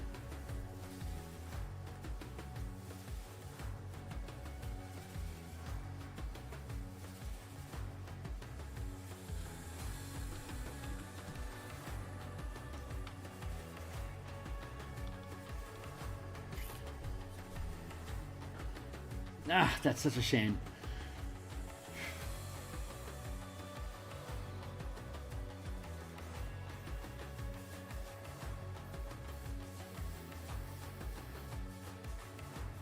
Okay, and then we can take the top side and the tunnel entrance and the fort map, and we can push both of those back to the center.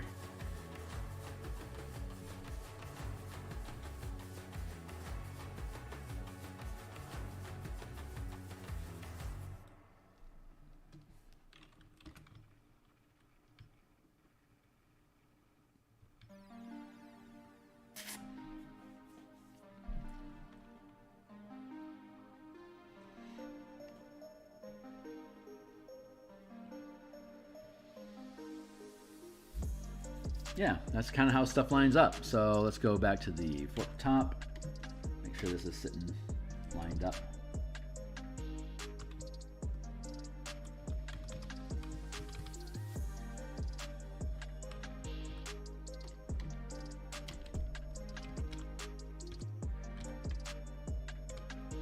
There we go.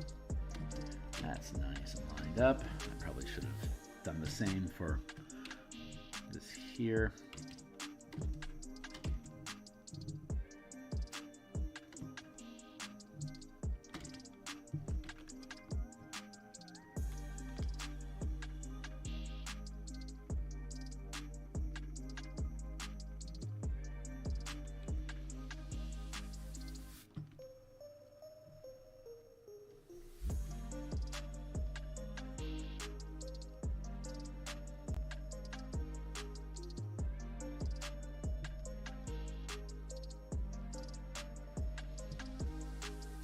Ladder needs to be along this edge here. And this is the edge that we want for a ladder.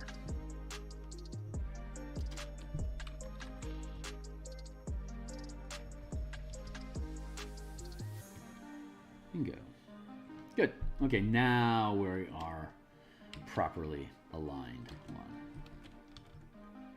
Perfect. Okay, cool. Now we're lined up. That's good. And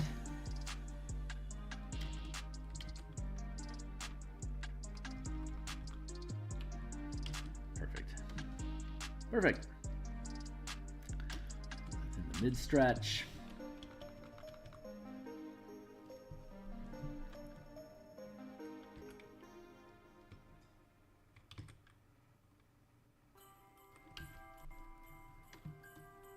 Lined up, perfect. Then bunker door.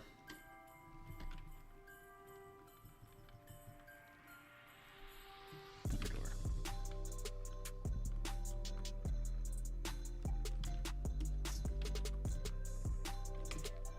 Cool.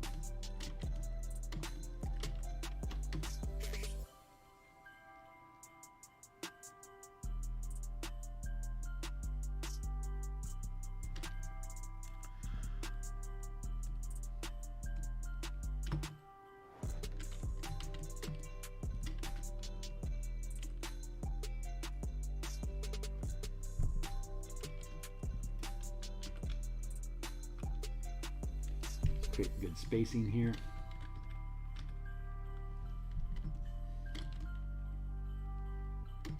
That aligns up, that aligns up, that aligns up.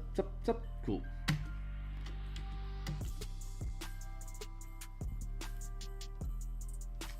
Two and two. Nice. Okay.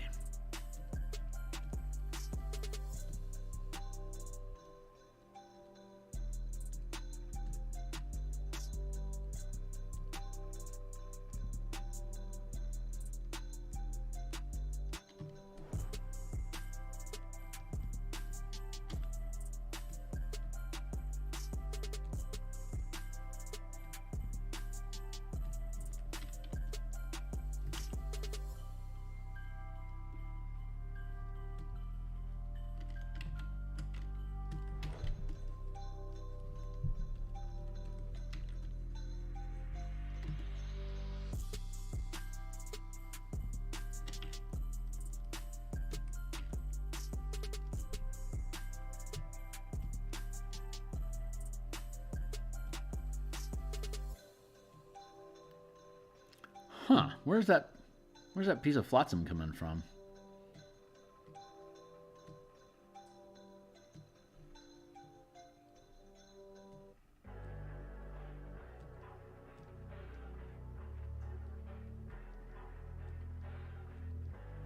Huh? Oh, side scale. Got it.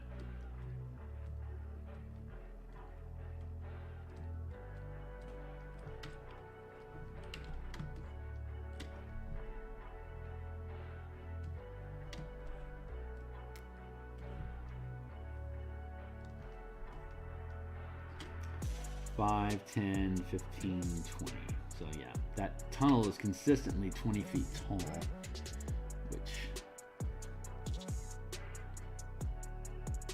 must be addressed. Here and here and side scale.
Duplicate that piece.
Gonna merge those down. Apparently have a distancing issue here.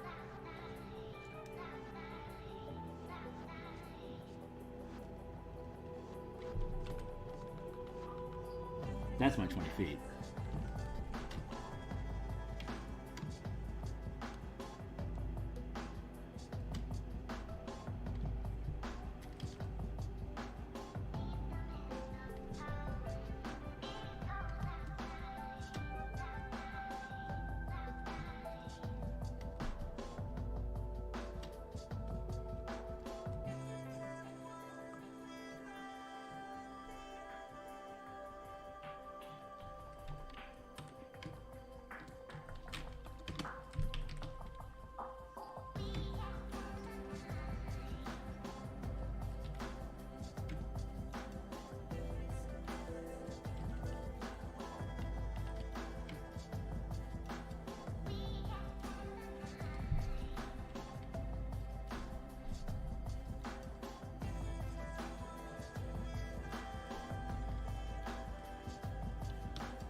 Geometry is difficult, dude. Excuse me, I shouldn't have my face pressed down like that. I should be zooming in so I can maintain a decent posture so I don't turn into a troll. There we go. That's my spacing there.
There.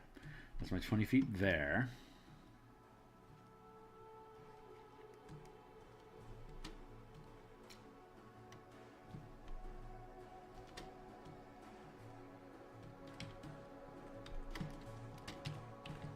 No idea what that little thing is. Let's just get rid of it.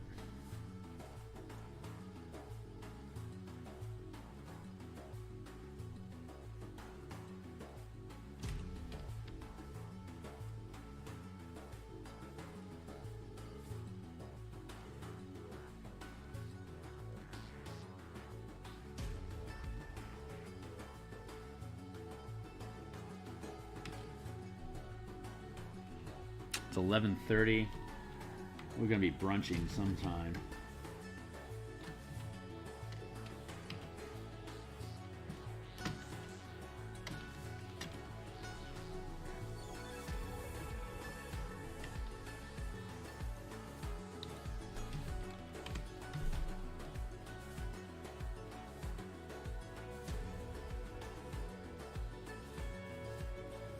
At this point, I am officially on call, so whenever my ping comes through, I'll have to log out and be done for the day. But that could be anywhere from now to like 2 hours from now, so depends on what my gal's schedule is looking like. But I am officially putting everybody on notice that if I have to bail from stream, I will bail from stream. So At this point, we're in bonus footage. And we hit our major objectives. So we got the top objective was to get us to the point where we were start working on coloration. That's what we're working on. We're working on color right now. So cheers. We hit our goal. I'm happy about that. I will be continuing to work on this off screen later on today when I've got hang time, but being social at the process.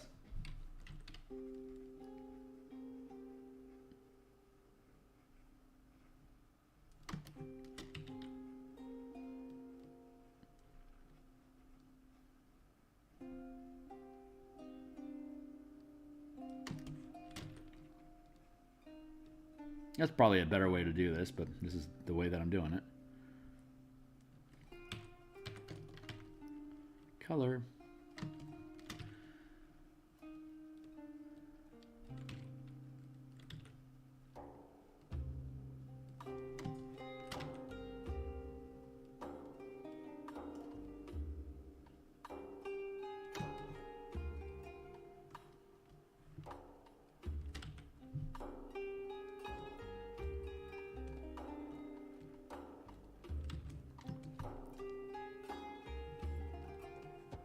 Yeah, that does get weird, doesn't it?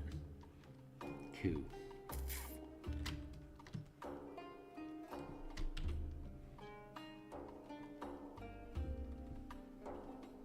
Maybe we can do this easier. Let's see what happens if we do it this way.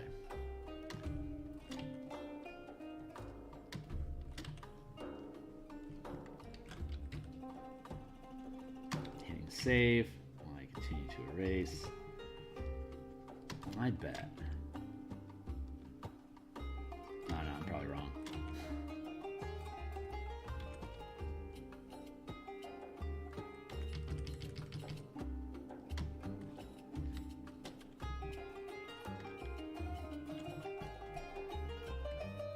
Yeah, it is easier. Let's see if I can fill that out.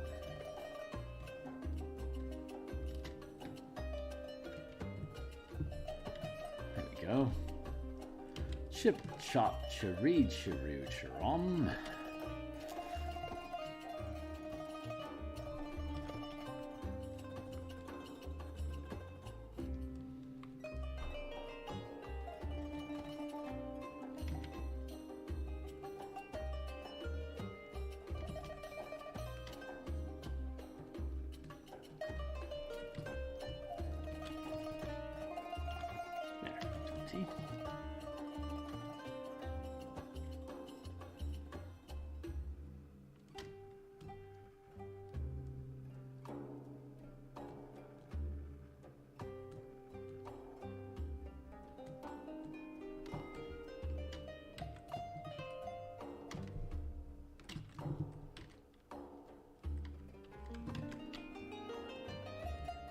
Herbsy derbs. Let's go here.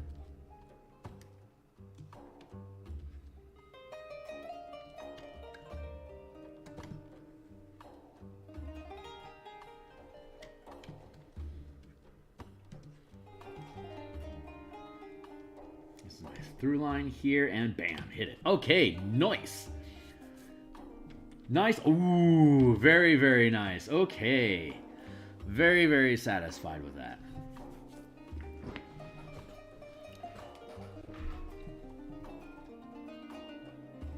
Very, very nice.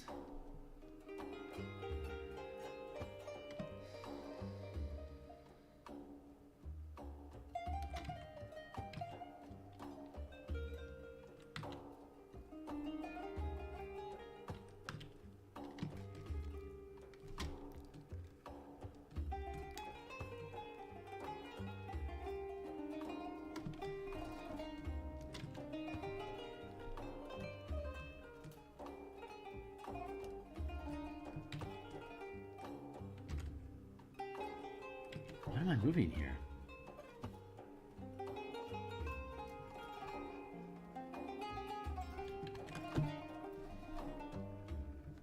I have no idea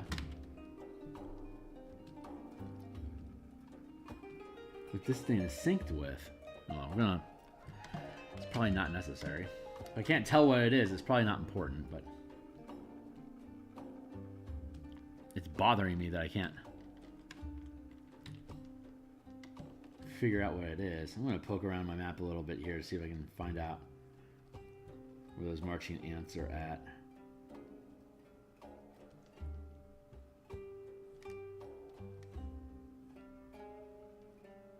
I just don't see them. Alright, well, we're going to kill off that one. Because I don't see how it's useful. I don't think it's useful. What I can do.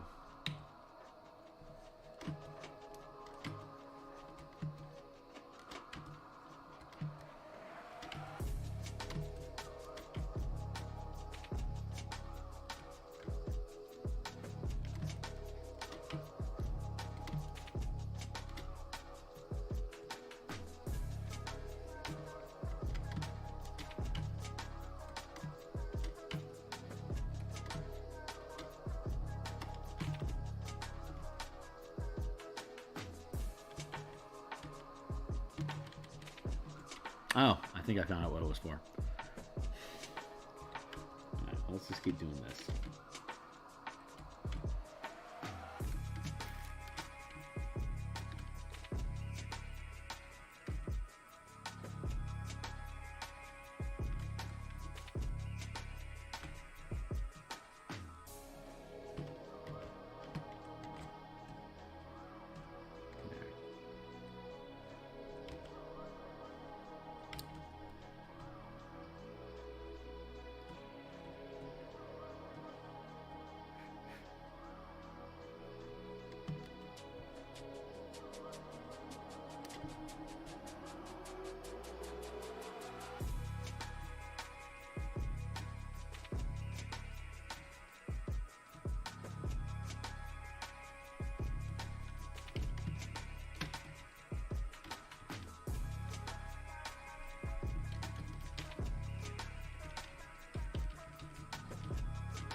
This is my 0 foot here.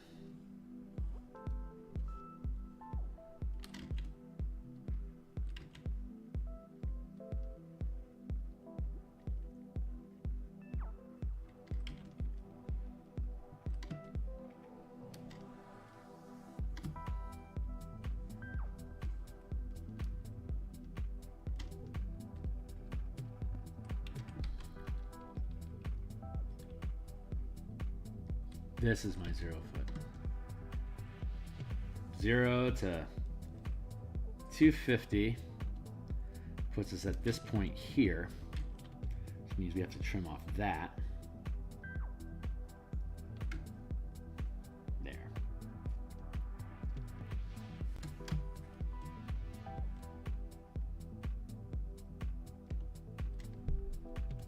There. Oh, I just locked up, so I'm gonna hit save. Close this out, reopen it.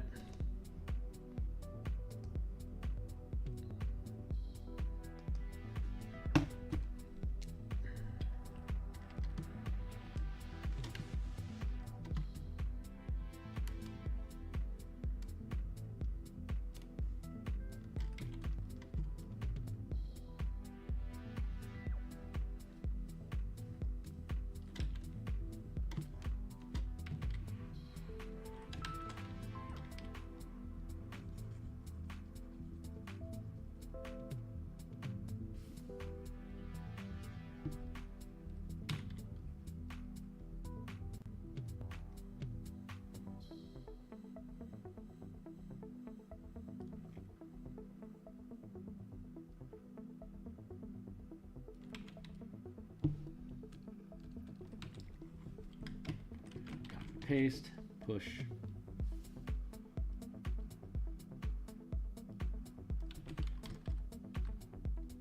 There. Then merge.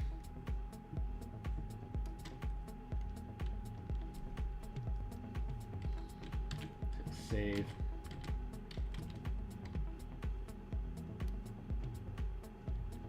What the hell is going on?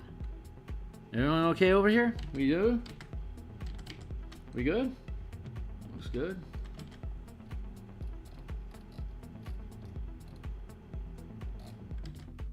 Looks like we're okay. Okay, let's keep it up.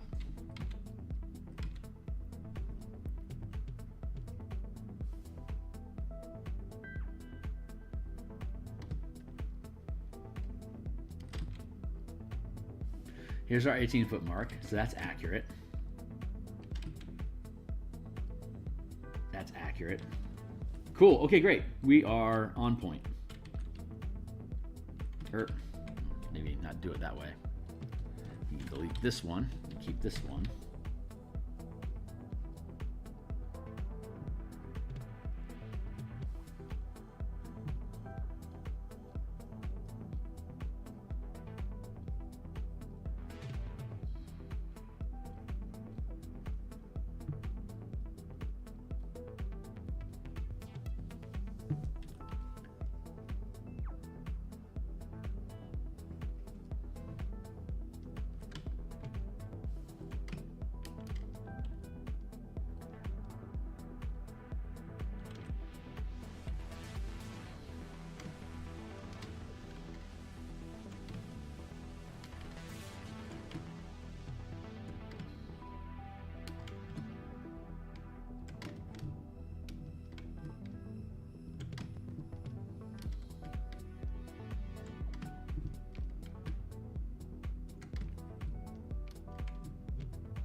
Very nice.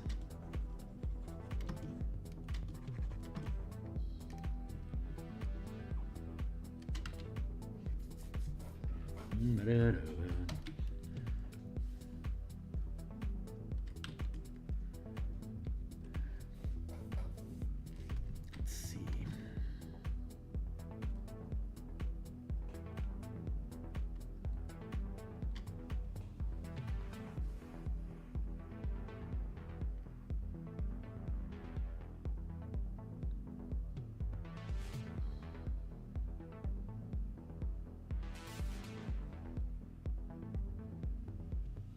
Yeah, I kind of do want to do that. So let's go like this.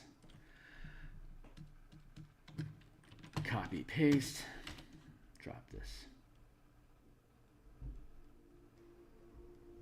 down here, and then we'll drop the opacity on that like a lot.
Why is this not lined up? Oh my god. Come on, Kearney. Herpsy derps. Didn't really think my way through on this one, did I?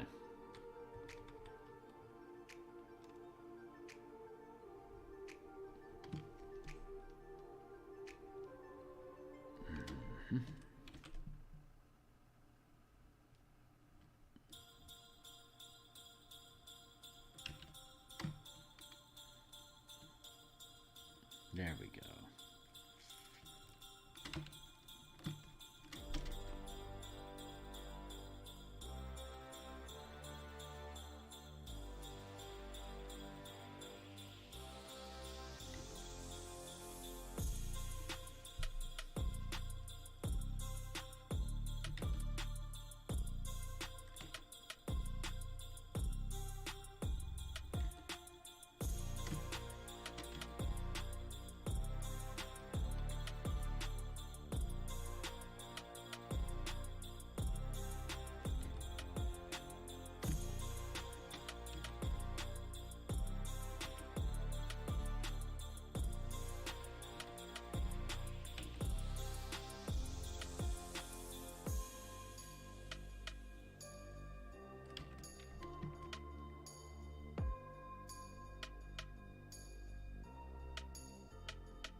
Hmm.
See.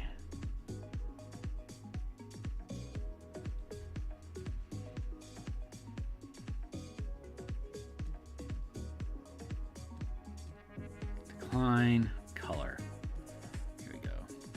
Color. That'll be color.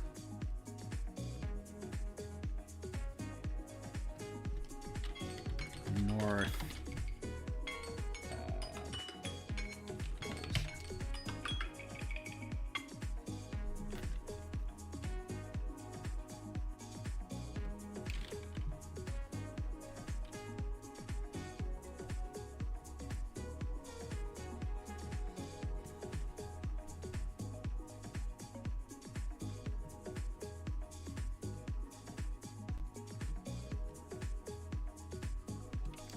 All right, so let's fill that in.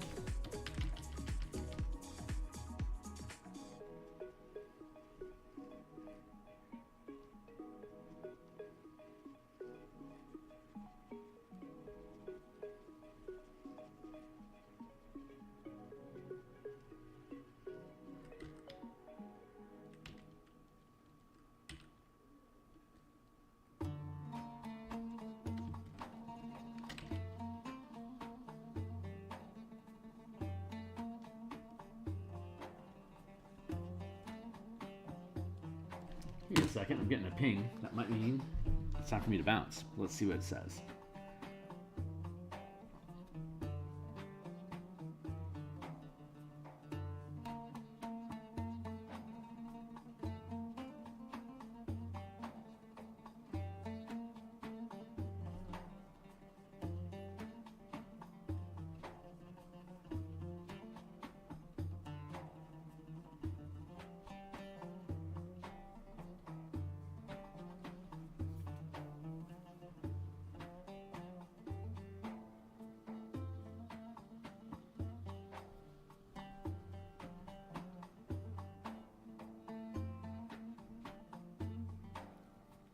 Oh, that's cool. Here's a... Oh, you can't see that. Never mind. It's a painting that my gal's looking at the store. Neat.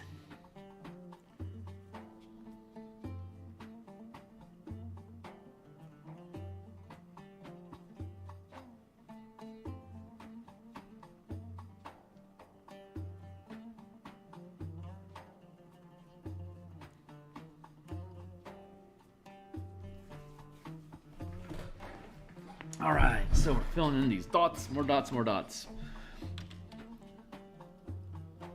Looks like I have at least a little bit longer.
We'll come through eventually. Let's go ahead and look at open. I'm hoping to open up these documents.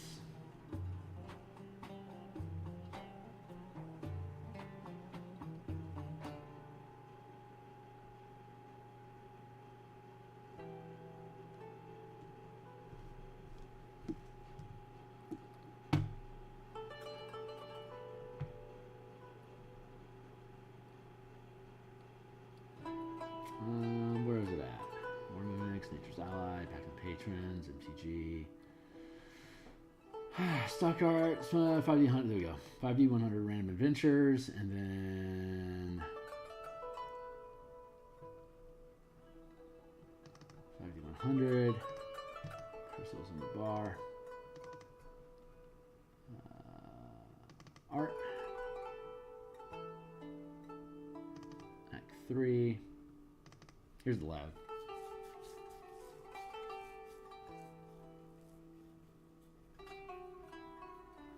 There we go. Here's the paths we were talking about: the poison paths, the bunker access, and then the flooded catacombs. So let's see. Oh, this is a rough map. This isn't the one. You are not the one, Neo. Let's try that again. Where are you hiding, dude? Art.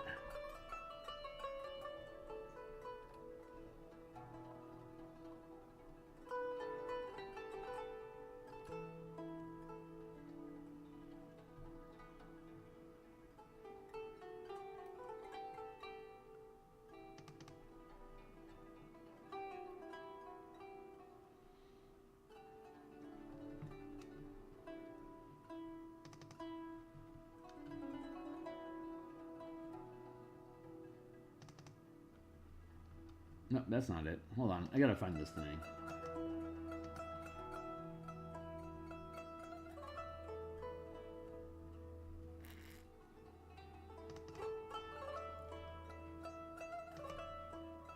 Now I'm mildly disconcerted that that I lost that map that we were working on. Hold on. Flowchart. App.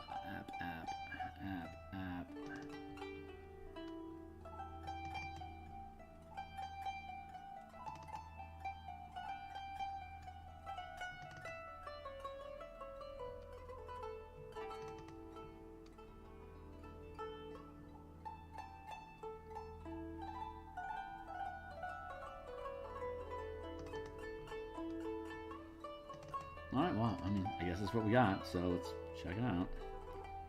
Not happy with this.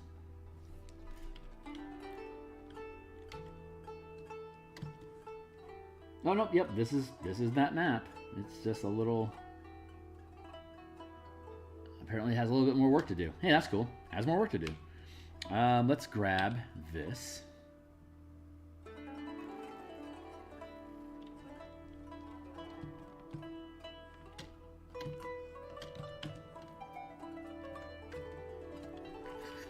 Apparently we have more cleanup than we thought, so we're definitely going to have to come back and visit this again. That's cool. Oops. Copy, and then here. Paste. Where did you land? There you are.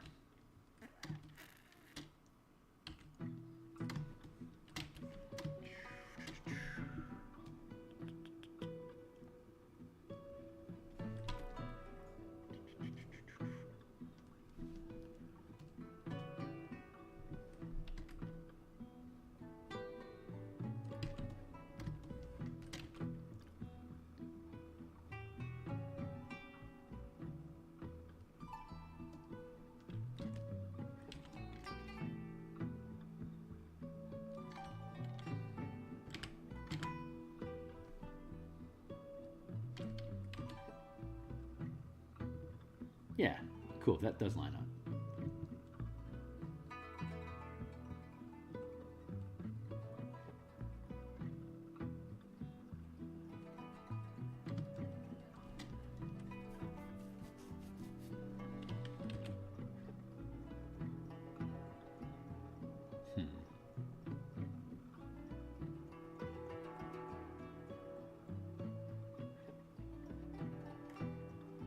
Okay, it doesn't line up. Hey, this is really good that we're doing this because apparently I got some work to do. I got some fixing. I got some fixing to do. Here. Ichio.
Where's my dots?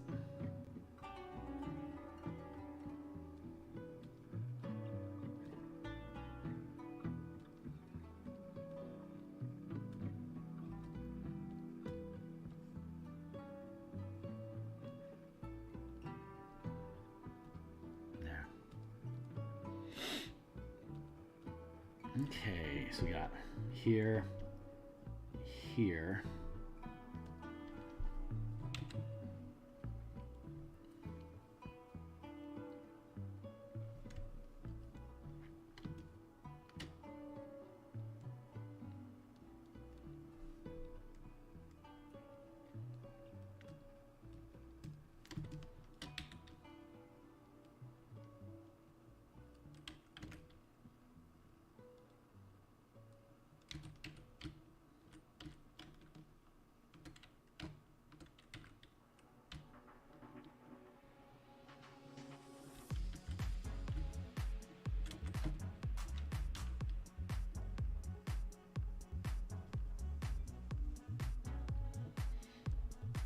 Fill that in like that for now. Then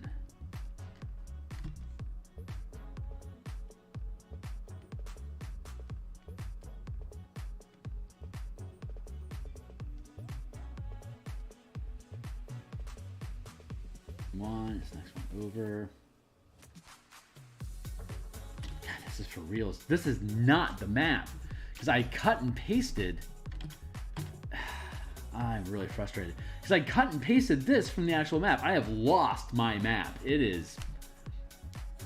I'm gonna have to spend some serious time trying to find where the hell that map went. This is pissing me off to like no end, dude. Equals no. Let's go back. Let's go find it. Let's see if I can go find it.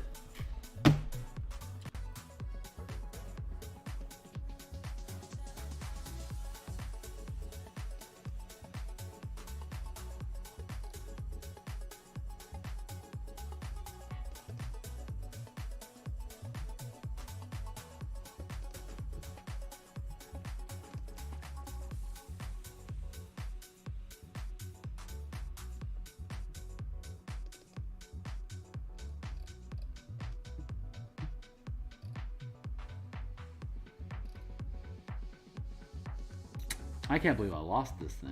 That's so funny.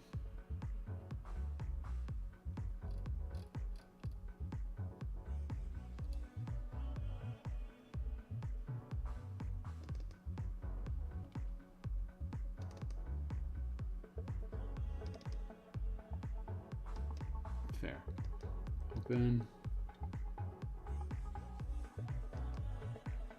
God, so frustrating. Okay, it is not here.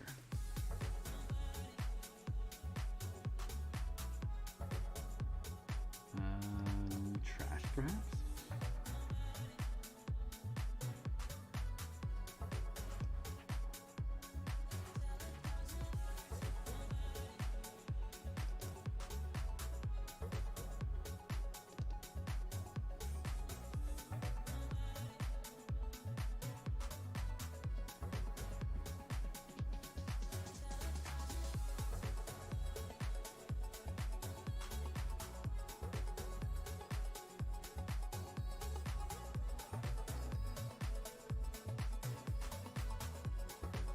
Oh, ho, ho.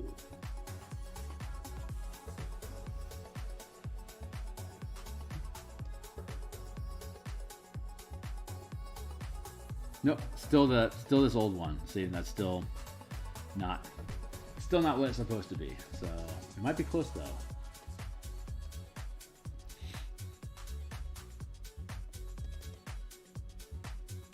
Well, that's just a JPEG. That's not gonna do us any good. God, I can't believe I lost that. God, what a pain in the ass. Yeah, that's super old. That's what the map used to look like. Oh my God, this thing's evolved. This thing has just evolved, and that's irrelevant now.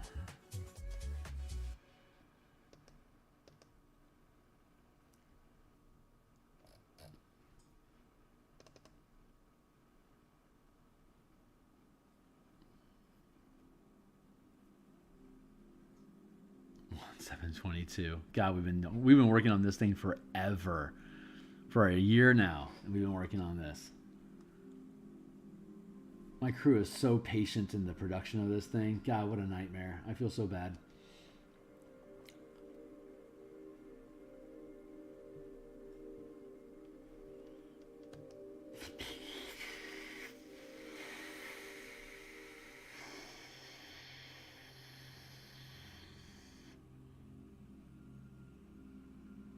1021. Oh my god.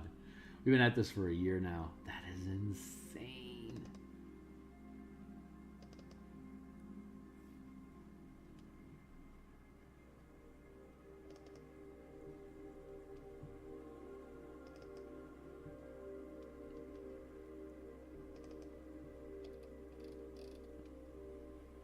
I think I've been through this folder already. Oh my god, I can't believe I lost that. This is such a nightmare. Wow, it is just, yeah, I've lost it. I can't believe I lost that. Layout, sample, art, trash.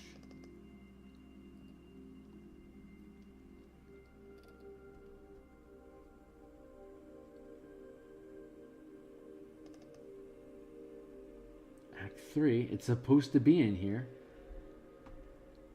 We know that's not it, so we can throw that away.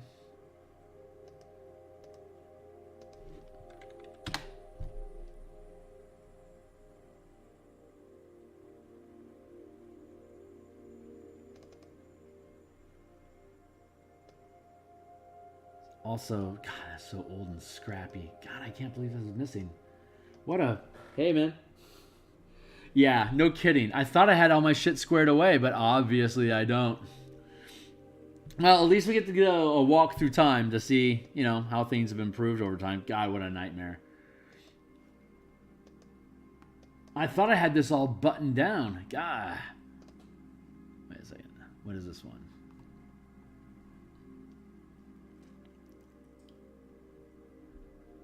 Nope. Nope. Nope.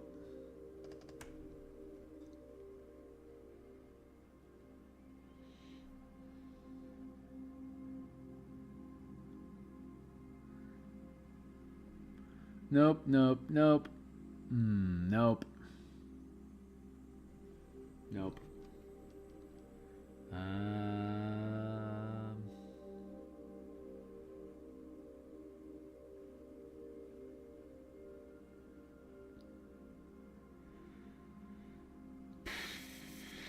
Oh, look at this one anyway. Nope. Damn it.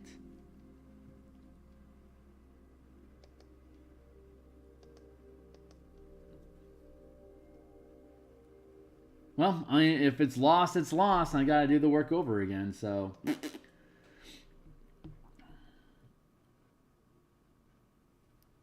It will be what it is.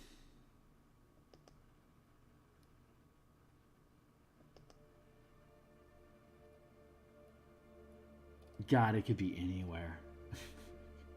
It could literally just be anywhere.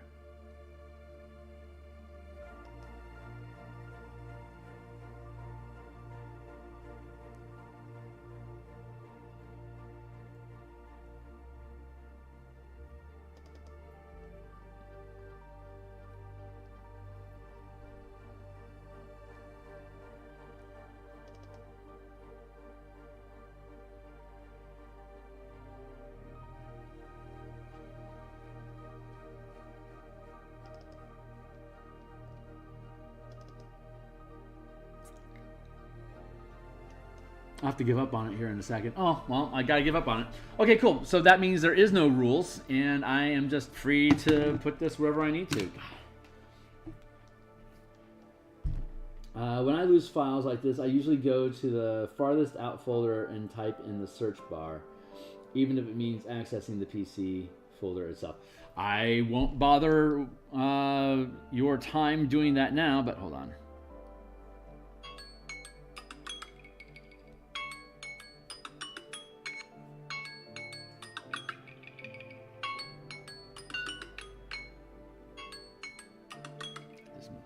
Start.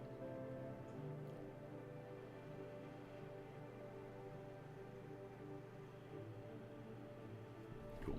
All right, so that means we get to build whatever we want. Okay, cool. So let's see. Feels like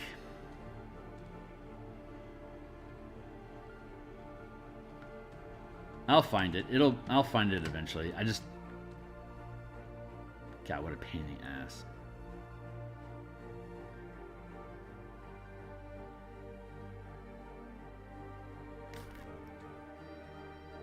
here. There we go.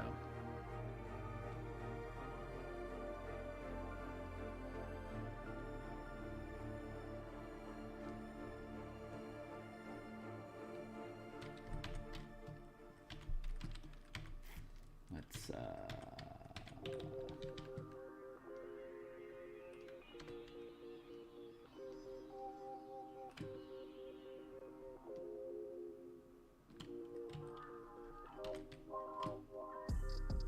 well, it's in here somewhere. I just gotta find it.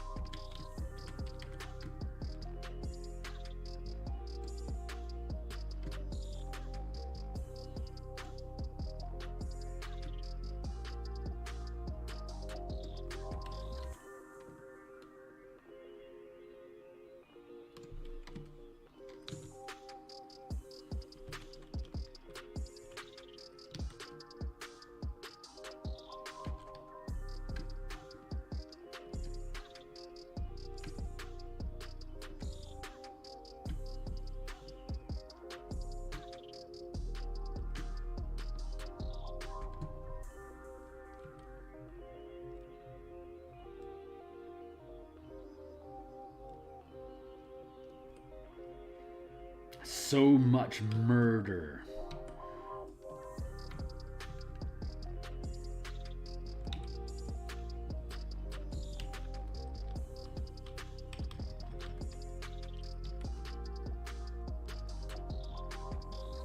You know, I could probably do this better by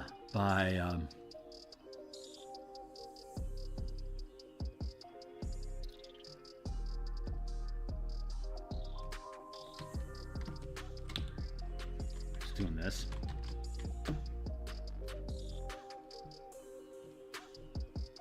This will save me a lot of headaches. I don't have enough headaches right now anyway. Jeez, I am kicking myself for that loss.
That doesn't look on point. Let's do that and then overlap. We can probably get away with that. See how that sits.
I'm fretting so bad on that missing file. It is overriding my brain. Let's see.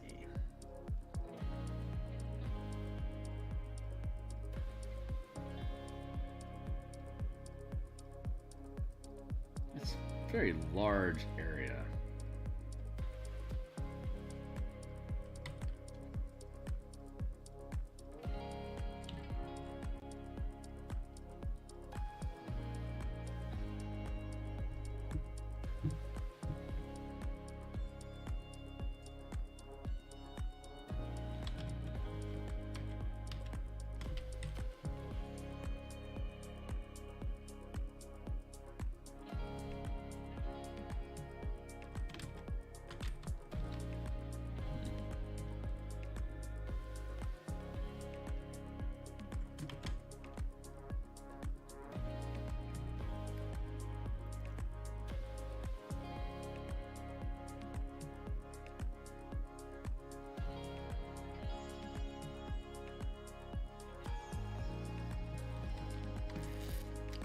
Interesting point, though. Okay, so that's some physics I hadn't figured on, because this bottoms out.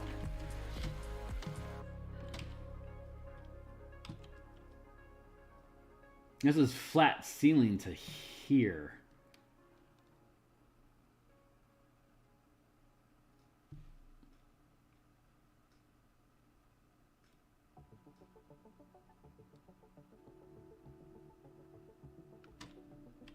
So that's actually more like this.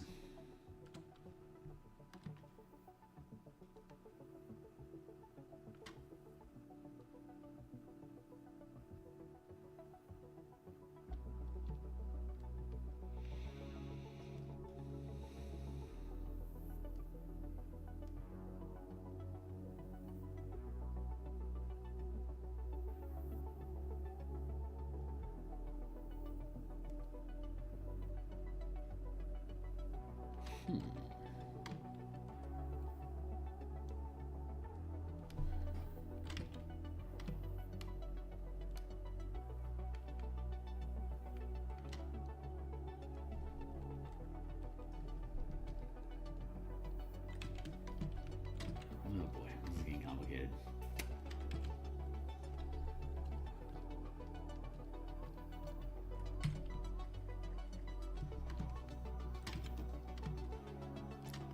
One, two, three, four, five, six. Okay, so that's proper. Door.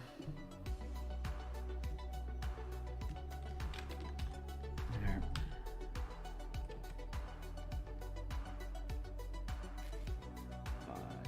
10, 15 by 5, 10. The way I had it originally, it was a 10 by 5 space. It was just this area that we had, but I feel like that's too small of an area because it was originally only 15 feet wide. So a 10-foot wide space would have been fine, but we expanded out to 20 feet because of logistics. And so now I feel like the mirror hole needs to be bigger. Yeah, we can do that. But it doesn't have to need to be ridiculously big. So let's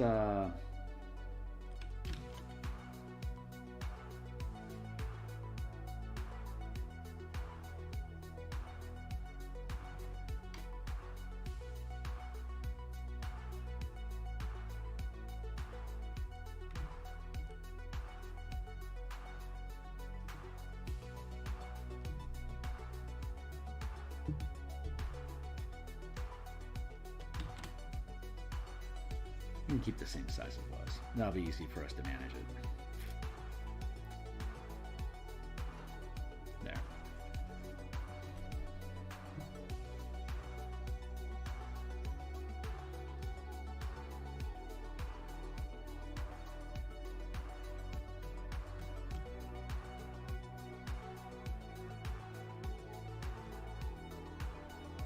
Let's just leave it like it was. It won't be a problem.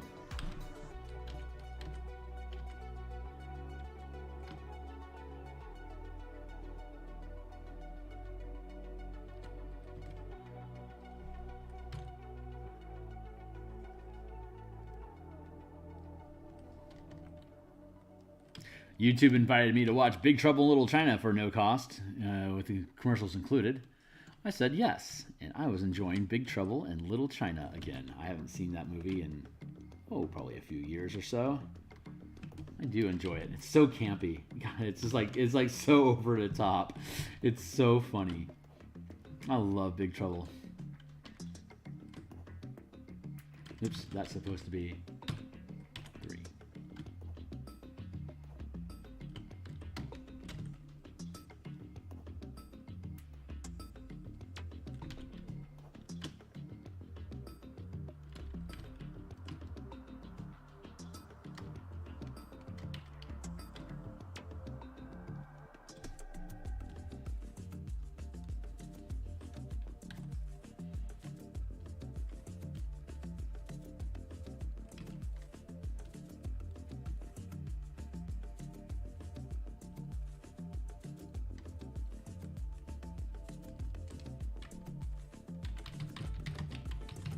Murder.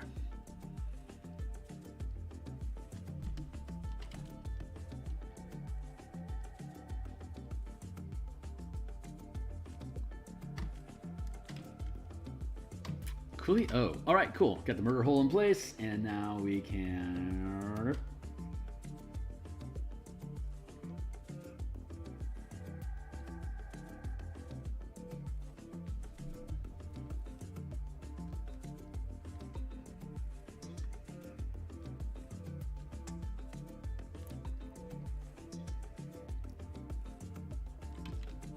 Oh yeah, scale is over yonder. Side scale, that's what we're doing.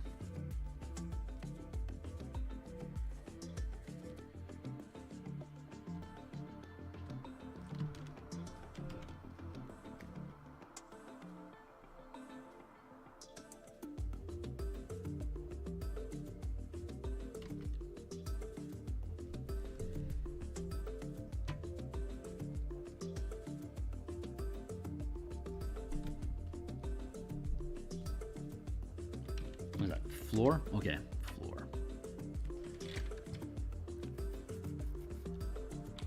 Copy. North holes. Ceiling.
Here.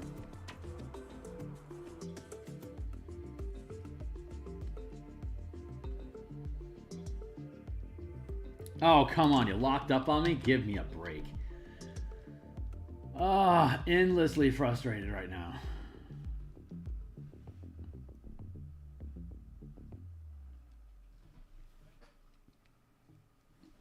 Yeah, I might just have to spend an hour just kicking through my computer to find the frickin' thing. Oh well, if that's what has to happen, that's what has to happen. It'd be easier to spend an hour kicking through it than spending a few days rebuilding it. So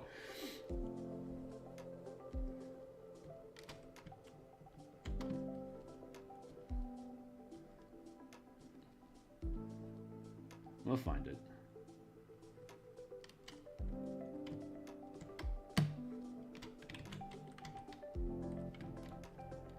Come on, dude.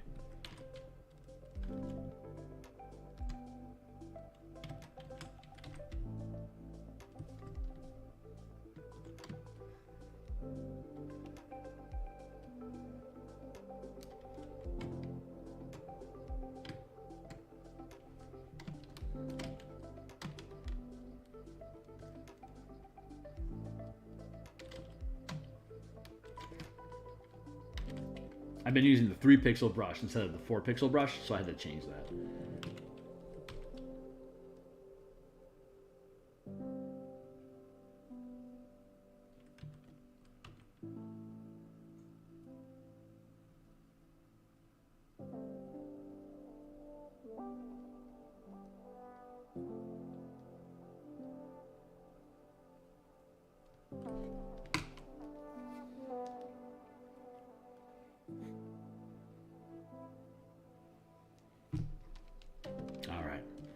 A brunch is going to happen sometime soon, so I'm going to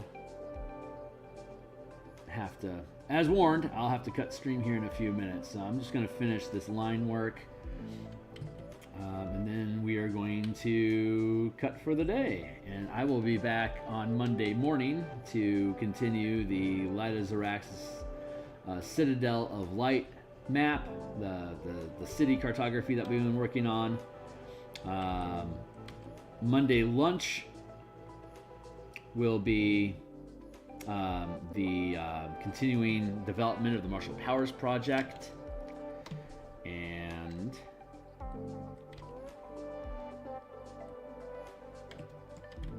let's do that. And then Monday night we'll be back and working on this again.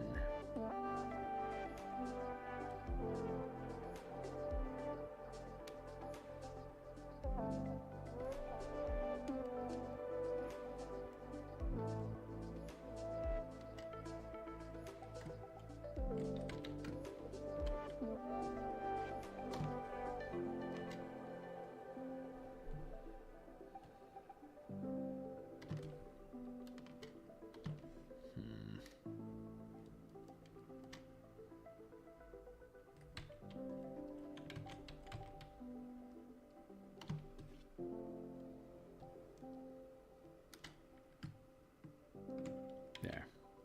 Perfect.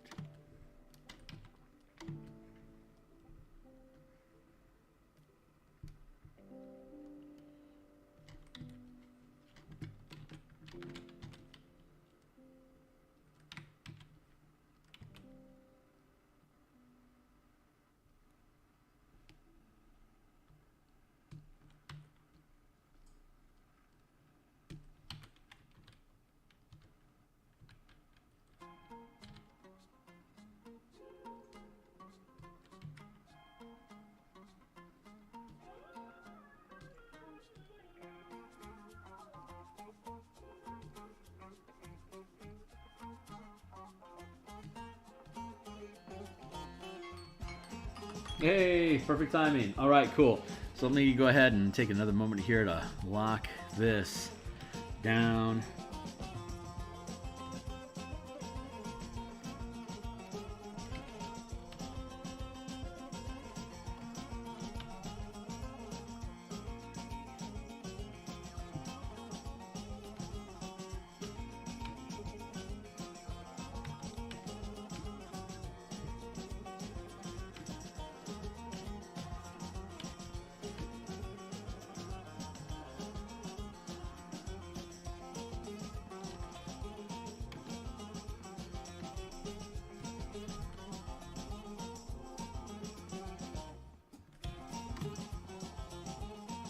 Oh yeah, my bunker sensor.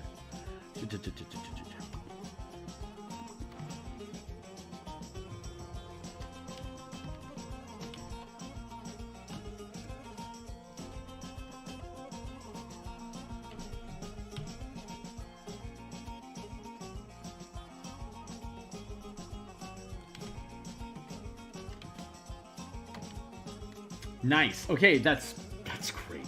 I am quite content at this point with how that is, and that's a good size on map. I'm cool with that. Let me get the. I need to get the bunker door.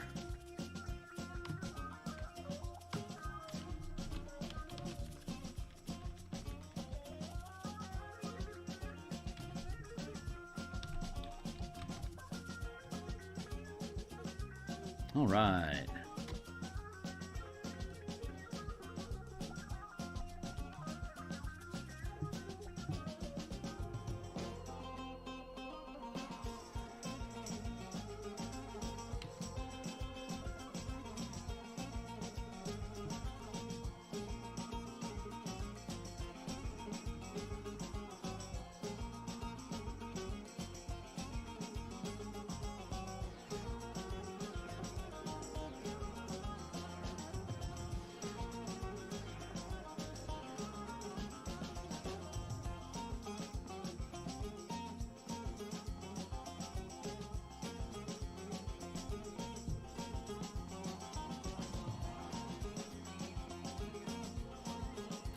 take.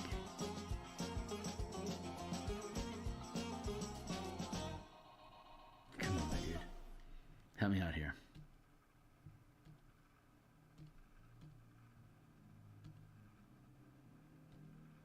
What the?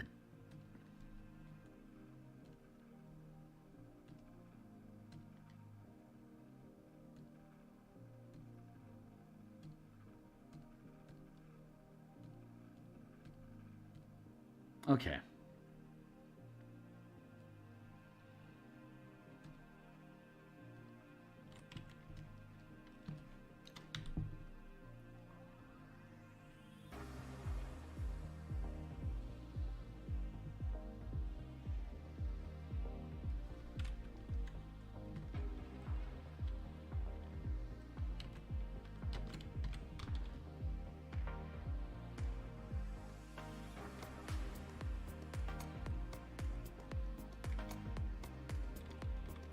There.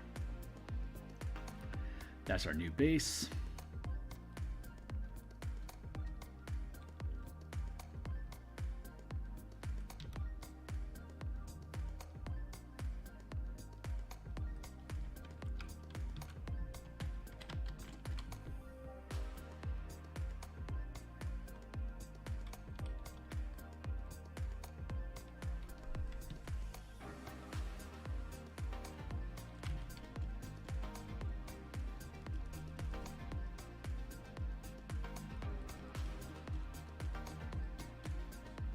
There we go.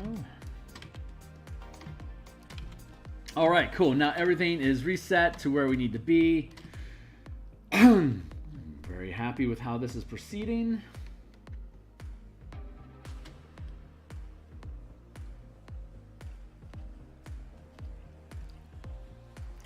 All right, it is highly likely that I will be...